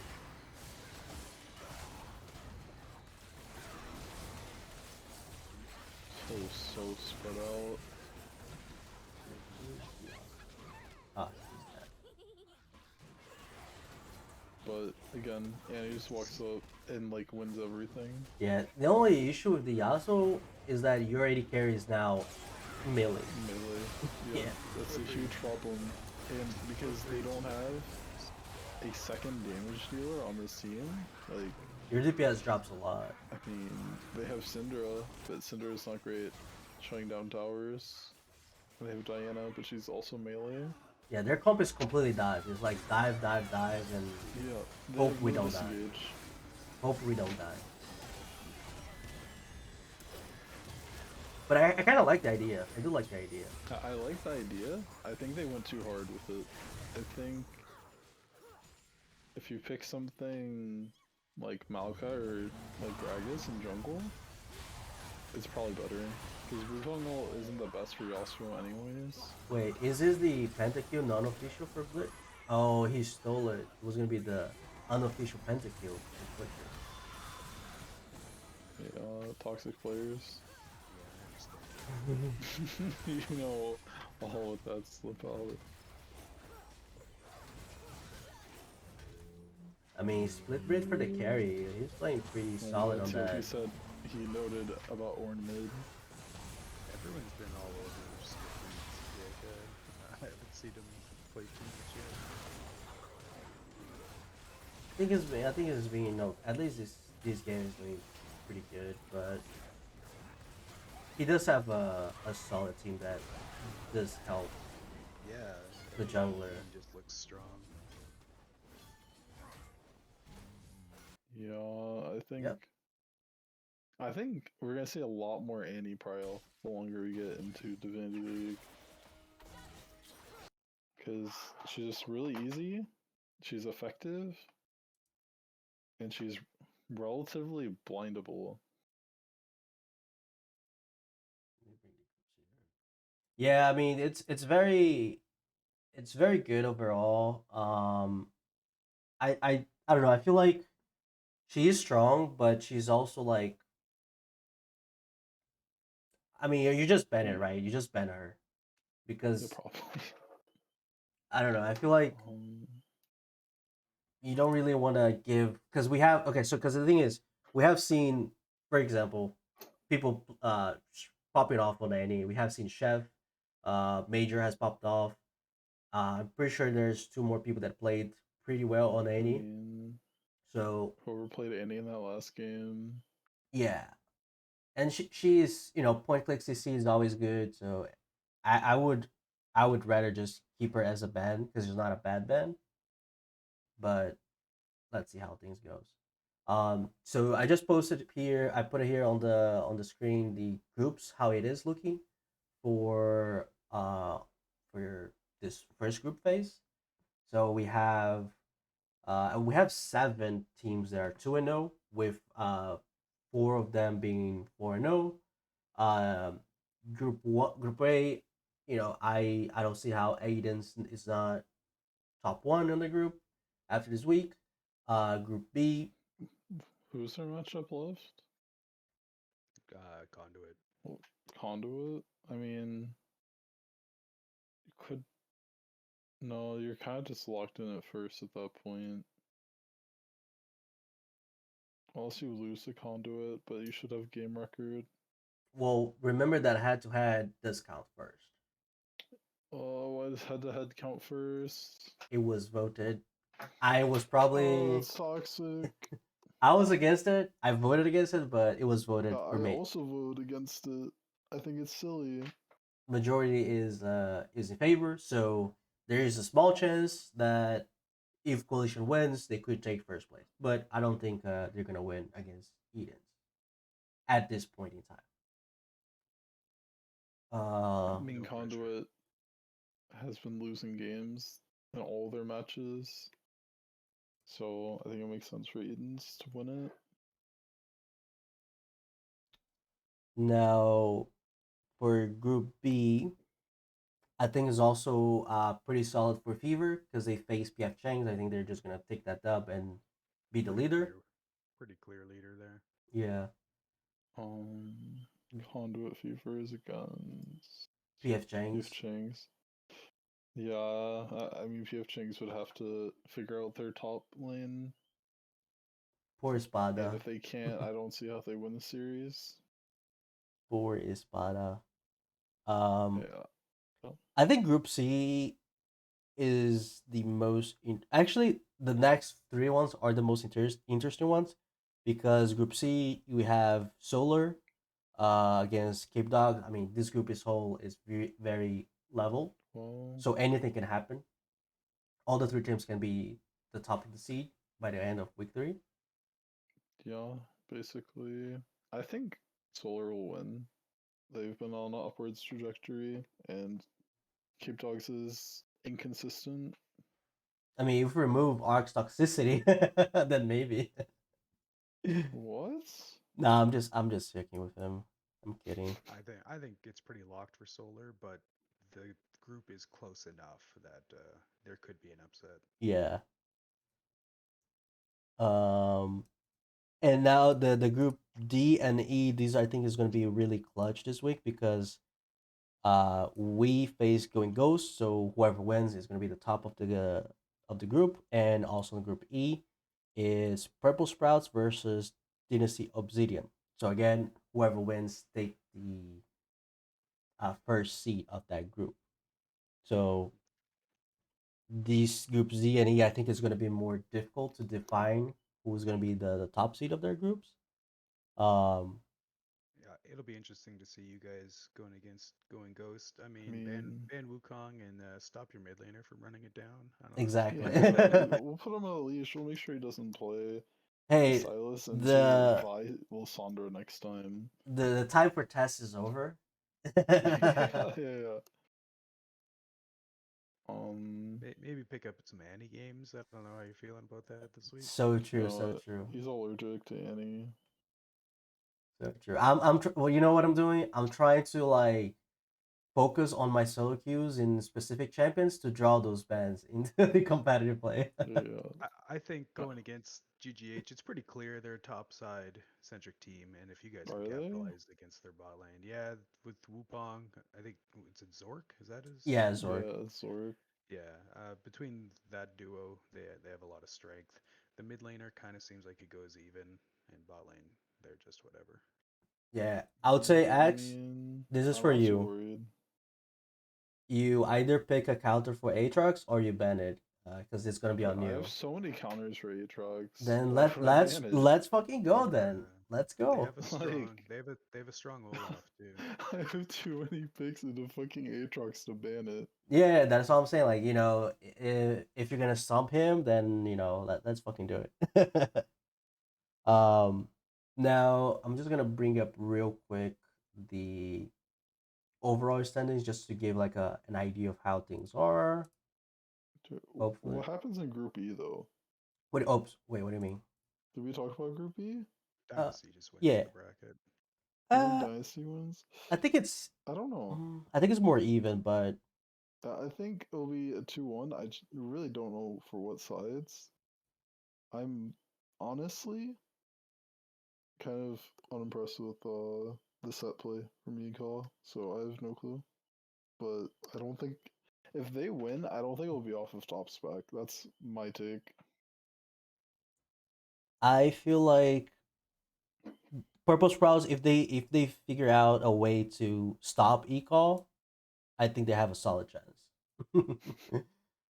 Then They're also putting him on a leash. but outside that, to Chain Chomp Anonymous. like they have a strong bot. They have strong mid and jungle. I think it's just like because it calls seems to be like the switch, right? He's like 50-50. So if you can get him on the good side, then I think they can take that series. But obviously, if it does anything get like on the opposite direction, then it's gonna be a lost cause or a much more difficult cause. But okay, so let me show here real quick. Overall standings. That's what people like to see. Yeah, the classic. The classic. We have 4 teams that are 2-0. No, there are 7 teams that are 2-0, but only 4 of them didn't drop a game. Yeah, that's a distinction. Just so we know, too, the difference between Edens and GGH is 4 seconds. Oh, really? Nice. Because is this for like overall for all the 4 games that you guys played? I don't know what it is for, like, if it's a collective of win time or whatever. Yeah, we were going over it as a team, and it's like a 4-second difference. That's why we're above. Nice. That'll be dope. I mean, it would definitely So explain all of why this is based Solar. on time in game. People with the same game records are organized Yeah. by time. It makes I sense. mean, to be honest, the only reason we're in third is because we like to secure our wins. We don't really force things too hard once we have a gold lead. Yeah, we definitely try to make sure that our wins is guaranteed, and it's not like we're gonna flop, like me flop you on the on the fight or something. But Yeah, because the last thing I want to do is be in a gold lead. One person gets caught out and then the game's over. yeah, and you lose a team fight because you're 4v5ing or something. So What I'm yeah, what I'm interested is in this mid pack here. So we got from 8th to 13th, we have 1-1 teams. Um, and then we have from 14th to 20th. I can go anymore here. It's the 0-0-2 teams. Now, from the 0-2 teams, there are like 3 teams that has 1 victory. I think DC might have a chance still for playoffs. Obviously, if they do well in the second group stage, but I think their chance of actually making I feel like it's lower. second group stage is gonna be doomed for a lot of teams, because anyone who's lower seeded is likely going to be put in the team of the group that's going to be the hardest for them. Yeah. It looks real bad for those bottom 3 going into the draft for groups. Yeah, it's going to be rough. So I feel like if like if you secured a win by now, I think you still have a decent chance of making to playoffs. But anything can still can happen. What do you think, like, end of the season, how many games you're gonna need to make it to playoffs? Do you think it's gonna be like about 3 or 4 for matches? I think at least 3 wins. You at least 3 series wins you need to qualify to playoffs. Um, Obviously game record is going to import a lot, but if you go 3-3, I think you have a not guarantee, but it's the minimum if you want to be considered for playoff contention. Yeah, I don't know. I think if you're worried about what's the minimum you have to make just to get playoffs, it's going to be a rough run. Yeah. No, I agree. It's I not agree. about winning playoffs, it's about making playoffs, okay?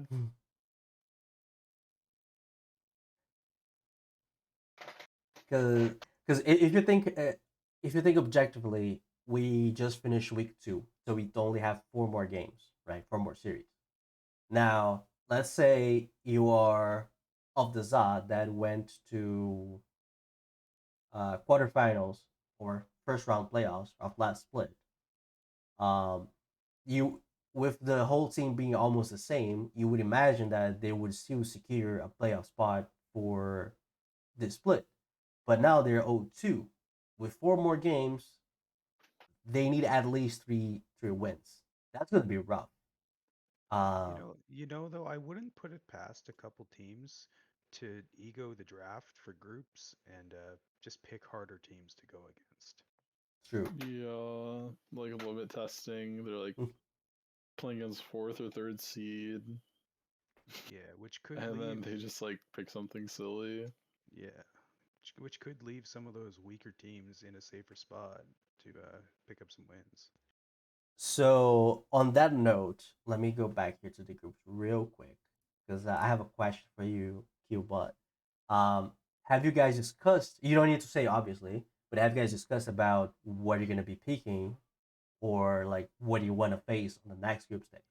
We've definitely prioritized the bottom 5 of like what we think we should take. Because speaking from ET, I talked with X, and the list that we have involves Group A, uh, C, and E because we can only take 3 teams from another 4 team group. So we're looking at groups A, C, and E for our potential picks. It's impossible. Obviously it's going to depend on the seed, like which team is going to choose. You're going to get one of them. I'll give you that. I mean, sure. Statistically, we're going to get one from not every group because can only one group we're not gonna take. But I'm just saying, like in terms of what are we thinking, just putting that out there. Do you? We have some similar thoughts. I mean, there's an obvious weak link in every group, and I mean, everyone's gonna get one for sure, and it's just who's able to identify the teams that are weakest. It's actually in game and not just on paper. Yes, exactly. Yeah, this is actually going to be an interesting strategic decision that's like strictly out of the game. Oh, TLP asks a good question in chat. Who of the 4-0 teams is going to drop a game first? I mean, like who's going to win a game? No, I think like has at least one game lost. Like individual game. You guys going into GGH. Oh, yeah. Okay, Someone's got to lose. Someone's gonna lose. Right? Yeah. Well, I hope they lose. I mean, all right, so you're calling GGH. I'm talking about timeline, like as much as I want to say we 2-0 going Ghost Heist, I think we 2-0 going Ghost Heist. I honestly am not too worried. It's a bold move, Cotton. I think it's not gonna be easy for Dynasty Obsidian either. I feel like Purple Sprouts, they have like clear chances of getting a game. It was 4 really, because we're all facing each other, and we're going to be the hardest opponents we're going to have for a bit.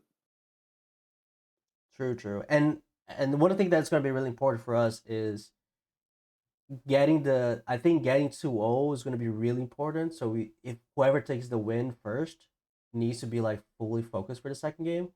The main reason why I think this is because whoever wins by 2-0 from these group has a great advantage of being top 3 in overall standings. And I think that's going to lead into what, like, when you're making your pick for the next group stage, right? Because you're going to have the order of the picks. First group stage, you should be making playoffs.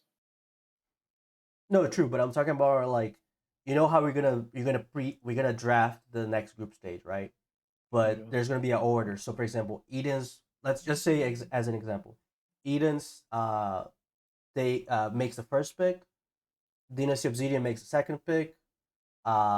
We make a third pick or whatever. Then we have, let's say, Solar makes the next pick and whatever. So I think like if we can guarantee the 2-0 or if GGH can guarantee the 2-0, whatever the 2, you're gonna have a higher seed in that selection list. So you can say, hey, I want to pick this guy before, so you can actually secure your matchup first. That's what I'm saying. Gives you a better shot of having a good team in your second round Yes, of yes, picks. yeah. That's what I want to say. Uh, but yeah, I'm quite excited for week 3. If you guys want to go over the schedule real quick before we end for tonight, because we have 3 hours in, that's a good time. What am I doing? Why? Okay, hold on a Well, second. our first match for week 3 is TA Squirtle Squad against CB Peaches. And I'm just gonna say, I think TA wins it 2-0. I mean, What 2-1. the heck? Wait, hold on a second. Yeah, TA's got some roster problems right now, but I still think with the moves they have to make that they can beat Peaches pretty easily. My OBS crashed, I think. Then It's crashing. Okay, it's back. All right, it's back. It's back. back. Let me just use a different. Crazy. All right, let me see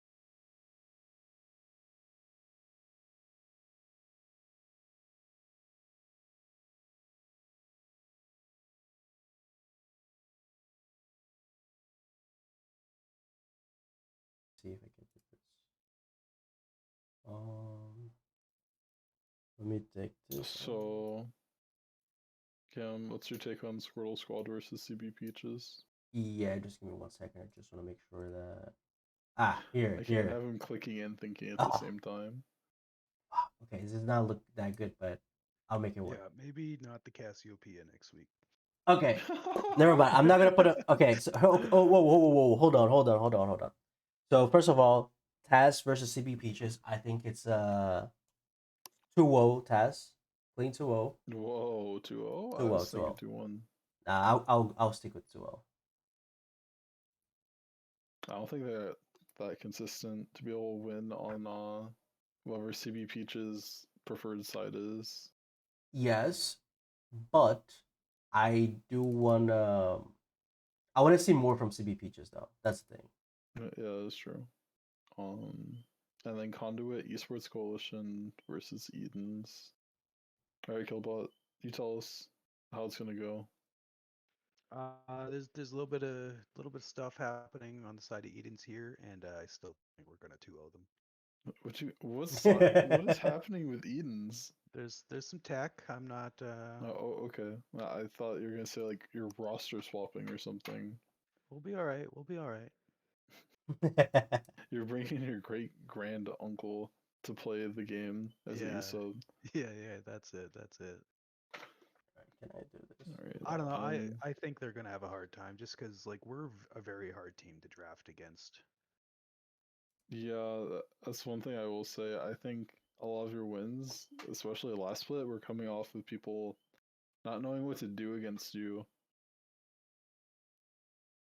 All right, finally I got this. And it still was happening in playoffs when people had like information and several drafts to look at. Yeah, we pull out stuff like we pulled out a first time Cassante Senna bot lane and absolutely pub stomped them. Dude, Cassante Senna. You guys have Sad Lantern, right? Yeah, that's right. Yeah, dude, he fucking went wild in that Cassante game. Yeah, that was bug. That was a bug game. It was actually so impressive. I so here's the thing. I like yes, Coalition is not a bad team. They're pretty good, but I don't think they haven't shown the same I don't know what the consistency. sauce is for them. Because the thing is, they Like, haven't what's their showed win con? the consistency as Adams has. So I think Adams will once they put their game on, I think they take it to 2-0. But unless they find their win con, I don't know if they can get even a game out of Adams. Yeah, I have faith in Edens. I expected 2-0. Now, the game that I'm also quite excited to watch the clips for next week is Dorado Gaming versus Syndicate. I think that's gonna be a nice Yeah, I think it's and gonna even be the match. second closest match. Yep. I don't I know. I think Syndicate's gonna take it. yeah, I give I 2-1 for kind of have that Syndicate. feeling. Syndicate has quite a few things going for them, and I would say they have more things going for them than Dorado. I like Dorado what they showed before. If they make through Syndicate, I'm gonna start be a Dorado believer. But Same. for now, I'll take a 2-1 on Syndicate. Yeah, I really can't see it going any other way. Dorado did like I think exactly one game that I was like impressed with, and like everything else I've seen before, and I kind of had the impression they're a middle of the pack team. The what now this other one I think is gonna be a clap. I'm sorry, Spada. You think it's gonna be a clap? I think Fever is gonna be a fast 2-0 on Changs. Yeah, I don't I think that's going to be the quickest match. I think it might be. I don't think it'll be. Do you know, if I had to bet on the longest match, I bet it's gonna be TPO versus TDK. Just because no one can close the game. I think Ender and Off the Za is gonna fight for that title too, though. Oh yeah.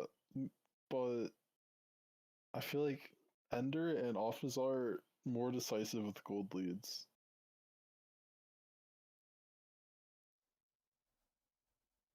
True.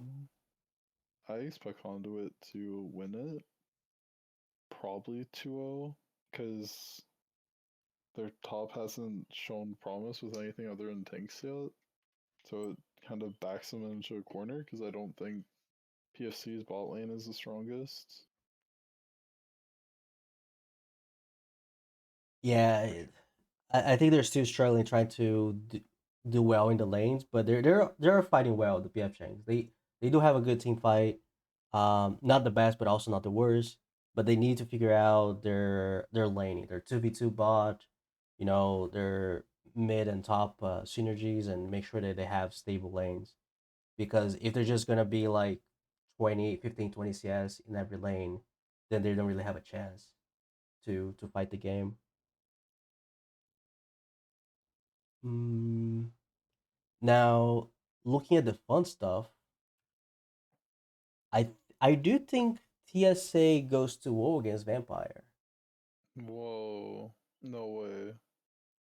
It's good. I feel like it's either 2-0 or Are you a 2-1. Garen top believer?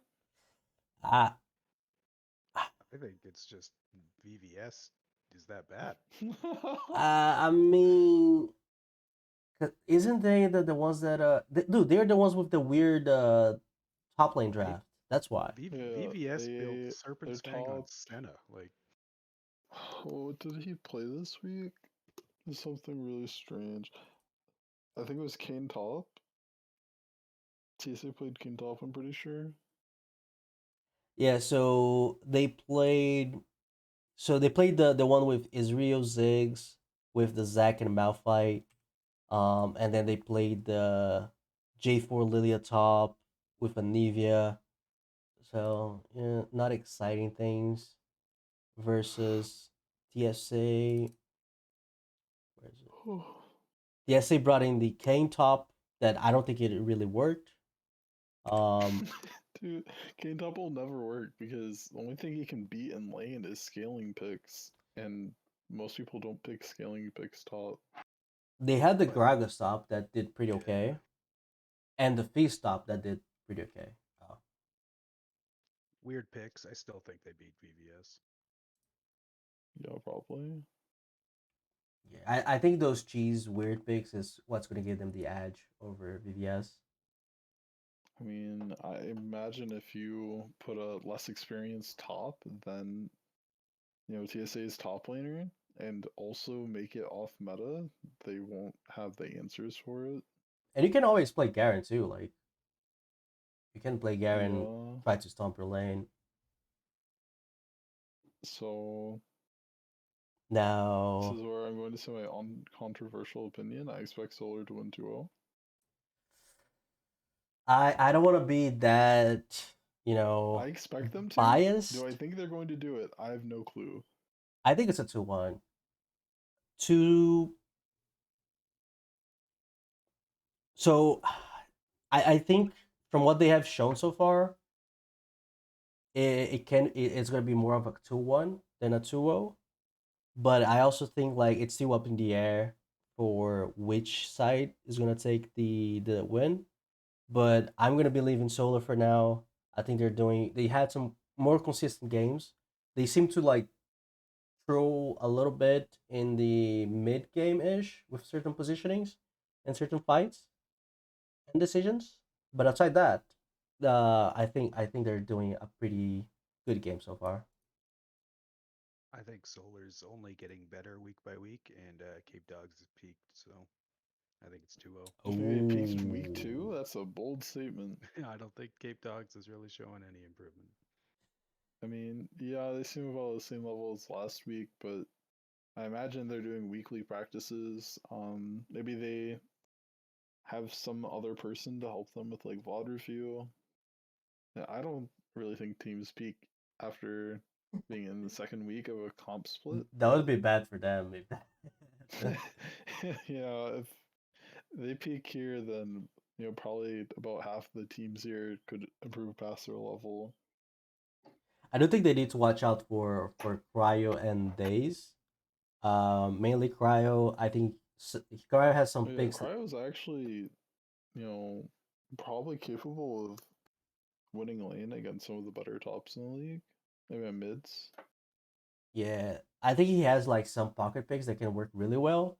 But if it goes something like weird, like Rumble or even the Soul, he wasn't like really Well, great on it.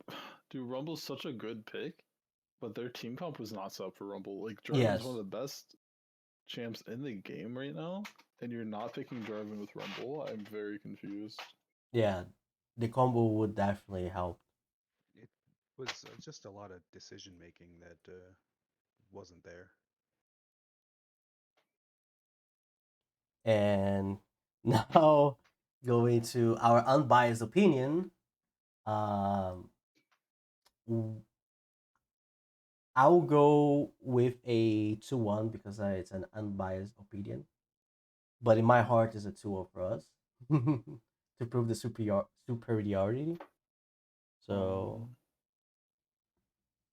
Tommy, it's just when I look at their stats, I know who they've played against, and I'm just looking at it thinking, how didn't you win harder?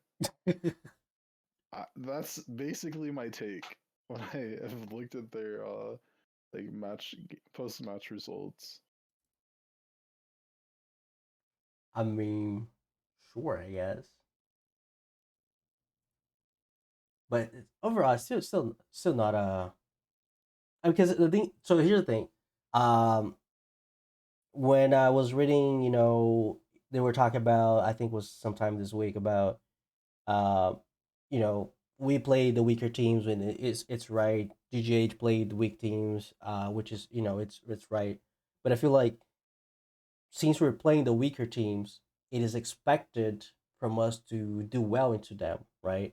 And I'm not just discarding them completely because of stats, because they were actually doing well. And when I'm saying doing well, it's not only like getting the 2 or whatever, but they were dominating the game. They didn't lose objectives. They were dominating lane in pretty much every lane.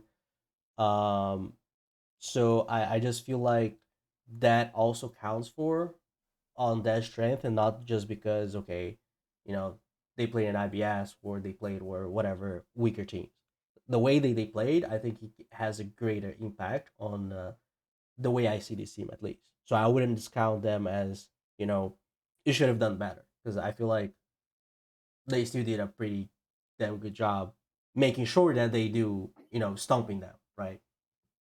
Yeah, I mean, I don't think they're inherently the worst teams in the league, but I just would have expected Going Ghost to have, higher stats than they do.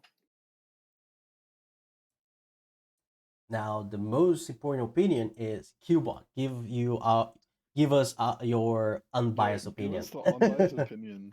Who do you So think wins? on paper, if I was looking at this, I would give it to 2-1 Going Ghost. Having seen them and knowing who they've played against and going over these games in the rundowns, I think they're going to get exposed as just an inflated team, and you guys are going to take it 2-0. Nice. That's what I want to hear. I'm glad we have 3 unbiased people on this show today. I wouldn't have it any other way. Hey, I don't play for ET. I don't know what you're talking about. This next I one. think Yeah, go if ahead. I had to pick a match to watch, because I can't watch ET versus Going Goes because I'm playing it, I would probably pick this next match. Oh, dude, this next match is gonna be amazing. Tropics Only Meow versus TD Kaysen. If there was a way, yeah, go ahead. If there was a game where both teams could go 0-2, this would be it. They're like fucking playing Oh, God. PvE and Summoner's Rift trying to battle the tower with no minions. I was gonna call just for a tie. If there was a way they could go 1-1, I would go with a tie. Yeah, I don't know. It's really gonna be a toss up because I think both tops are really nothing special. And I actually can't tell you which one of them will come out on top because I didn't struggle with either of them. TD has Ornly fans, I think it is. Yeah, Yeah. that is correct. I think he's gonna be the standout player, and TD's probably gonna win this series. I'm gonna go with TD mainly because I think on my power rankings they are above Tropics Only Meow. So I think they will take probably a very scrappy, like 40 minutes game. It's gonna be a 2-1, but it's gonna be scrappy fights. I feel like maybe Jungle Mid on TPO actually plays well and they have a chance to carry a series. Otherwise, I don't expect anything from them. And remember, they are rule swapping for as of this week. Yeah, and they are role swapping. This role swap I haven't looked at yet, so I can't actually say much. Hold on. It's wild. It's three changes. Wait.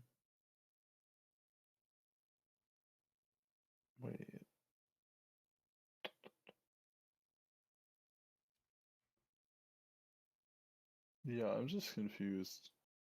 But with extra role swapping, I think TDK is more likely to win. That's basically where I'm gonna stop talking.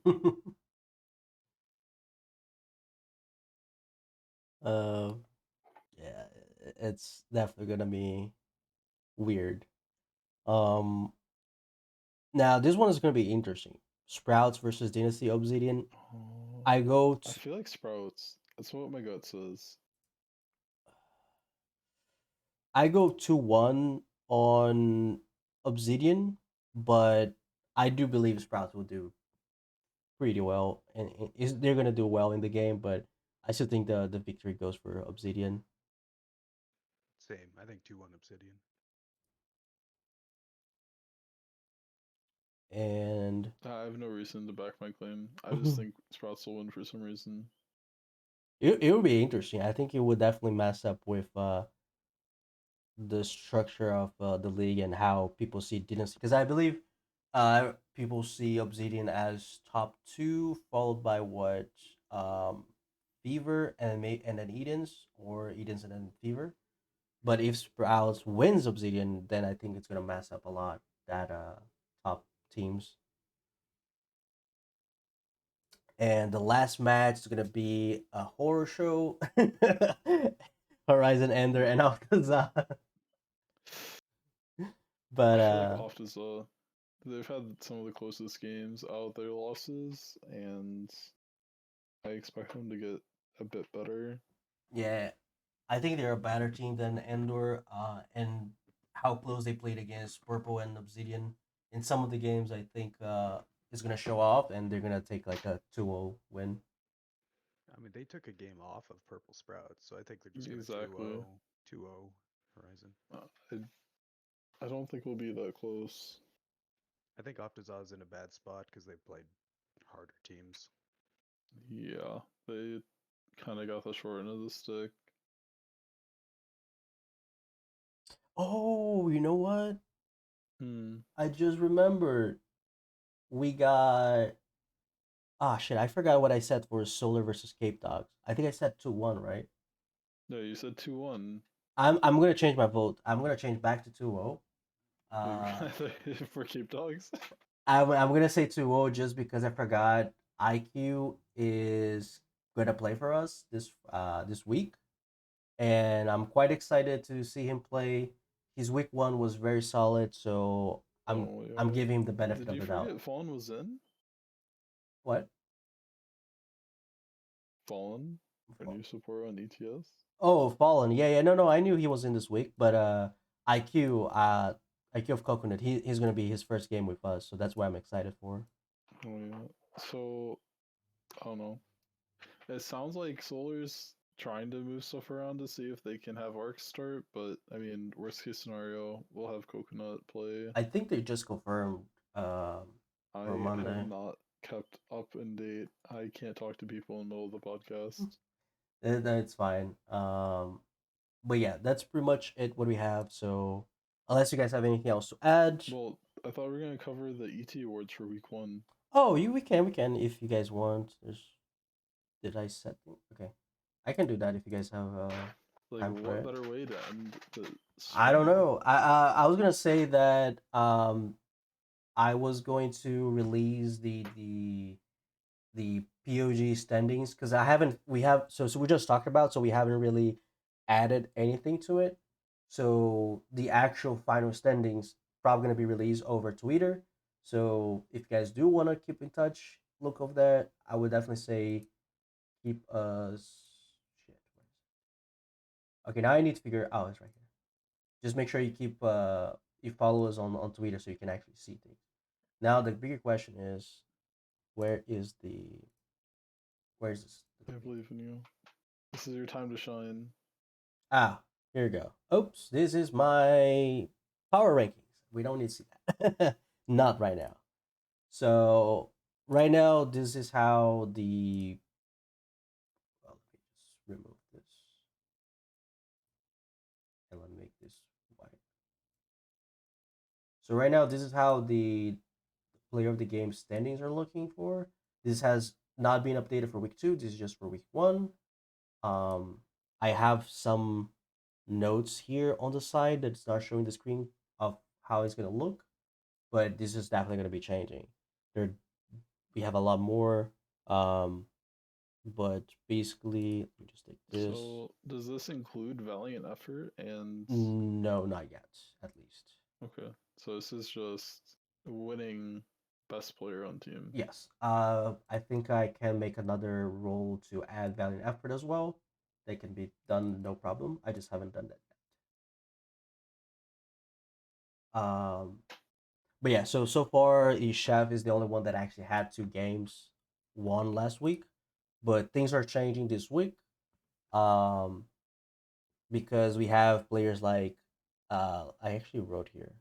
So the ones that I've covered that I think is going to be unanimous is going to be X. He got 2 of the player of the game, so he's going to bump up to 3.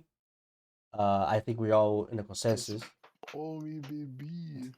Kraus Teacher got 1, so he's going to bump up to 2. Dude, that Relia game is actually so nuts by him. Um, who else is 2? So Hentai Onisan is going to go for 2. Curse. Zork is going to go for 2.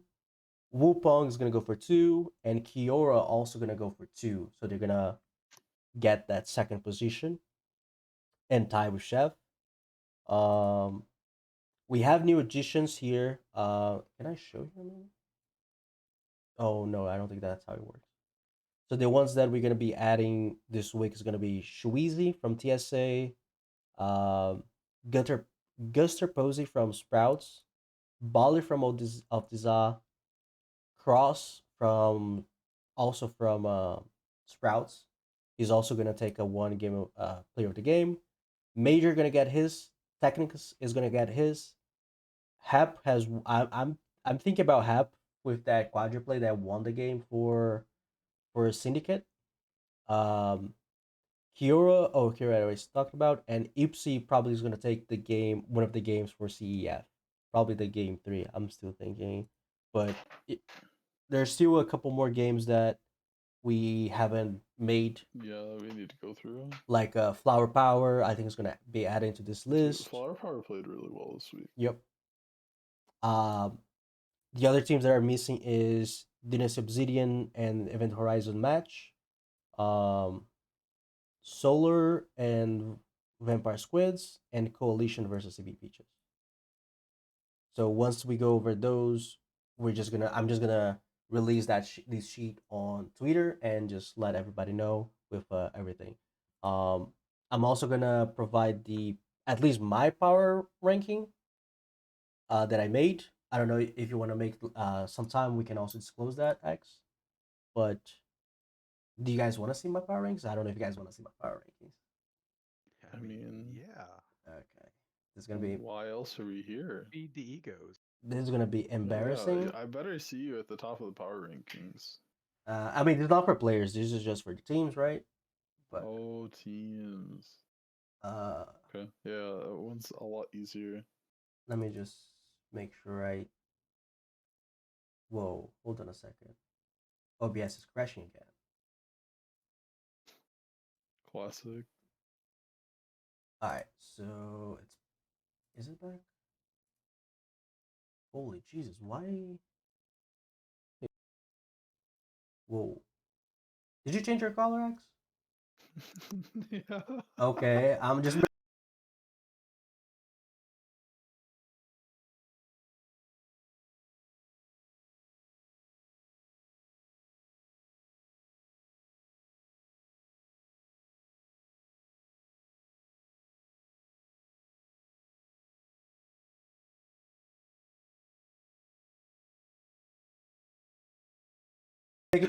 I'm just trying to make sure it's not my computer. I'm just making you trip major balls over there. I'm just trying to make sure my screen isn't fucked up.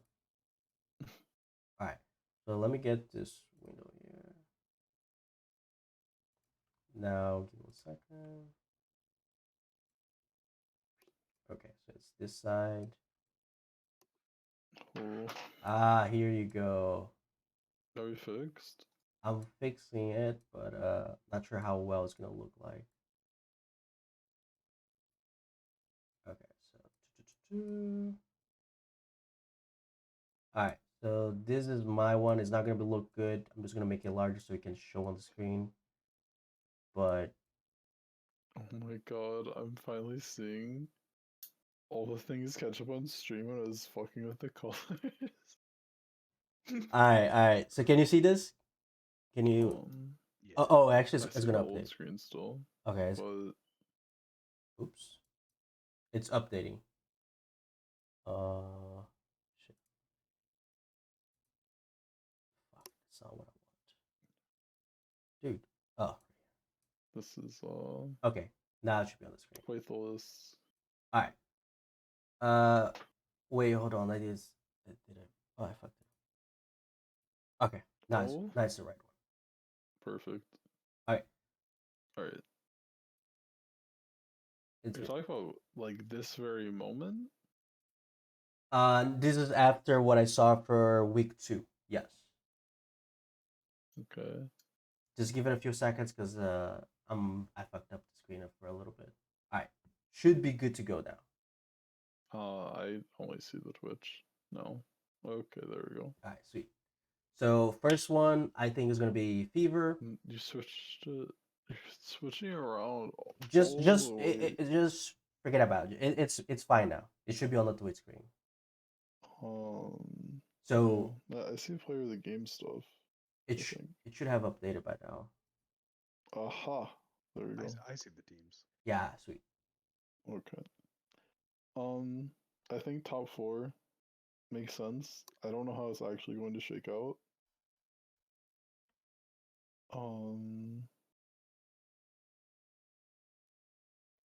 Now I I agree with the groupings. I just don't know how everyone's going to look in these groups. true. I may do. I'm still gonna probably gonna do one final modification before I release on Twitter tomorrow, which is Obsidian. I'm a little like I don't know. I'm a little.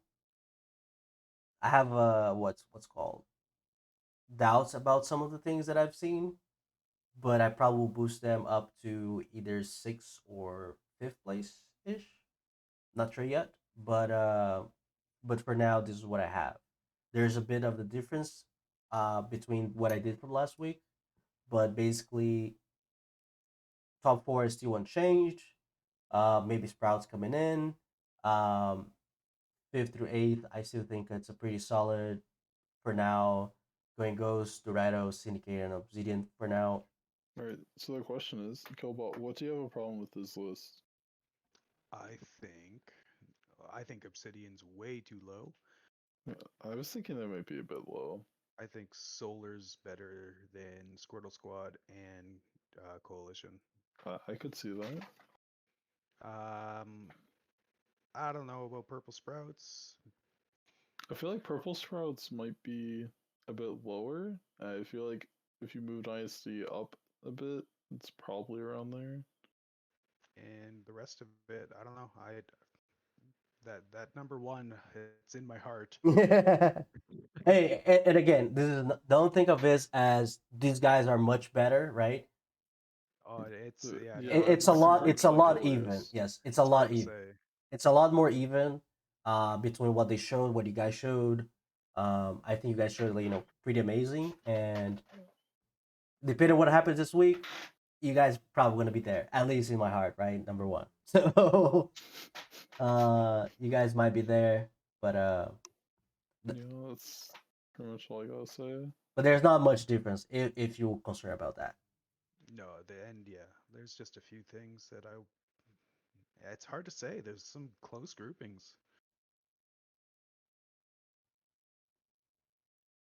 But yeah, for now, this is what I have. This is what I cooked for now. Alright, well, that's been eventful. Yeah, dude, it was a good dude. It actually was quite. It was quite a lot. I didn't expect to be this Yeah, it's almost 4 hours. I can't wait until we get done with week 3, because then hopefully we'll either have better format or there will be less teams to go over. Yeah, and sometime next week, I think Sam said it's gonna be the draft for the next group, and I'm quite Yeah, excited I to see think the we'll have to matches. focus a bit more on the draft than the games. Yeah, the draft's gonna be nice. Talking about the game's gonna be a lot better too. But in any case, I just wanna you know thanks everyone who joined. The chat was amazing. A lot of people showed up. It was awesome. We're so close to 50. Yes. Um, we did get a note that there were more than 100 messages on the chat, so that was really really nice. I would like to appreciate Qbot for showing up. It was amazing to have you here. Get your insight, your comments. Always nice to have someone new. And I give you the floor to you, Ax, to you, Qbot, and just thanks again for coming. Yeah, it was awesome, guys. Thanks for inviting me. I always like shit talking teams, and it's so We great to went have a bit have too to hear it. hard, but yeah. I mean, now I get to write it down every week with Divinity, and Yeah, you'll just take quotes from our podcast and then link it in the article. I've already done it. Nice, nice. Yeah, I know you have. I read it. Alright, well, that's about it. All right, But guys. yeah, Thanks a lot. thanks, guys. I will check you guys on next week, and I'm just gonna try to find someone to raid. So, but yeah, thanks, guys, everyone who joined. I'll see you next week. How do I change this?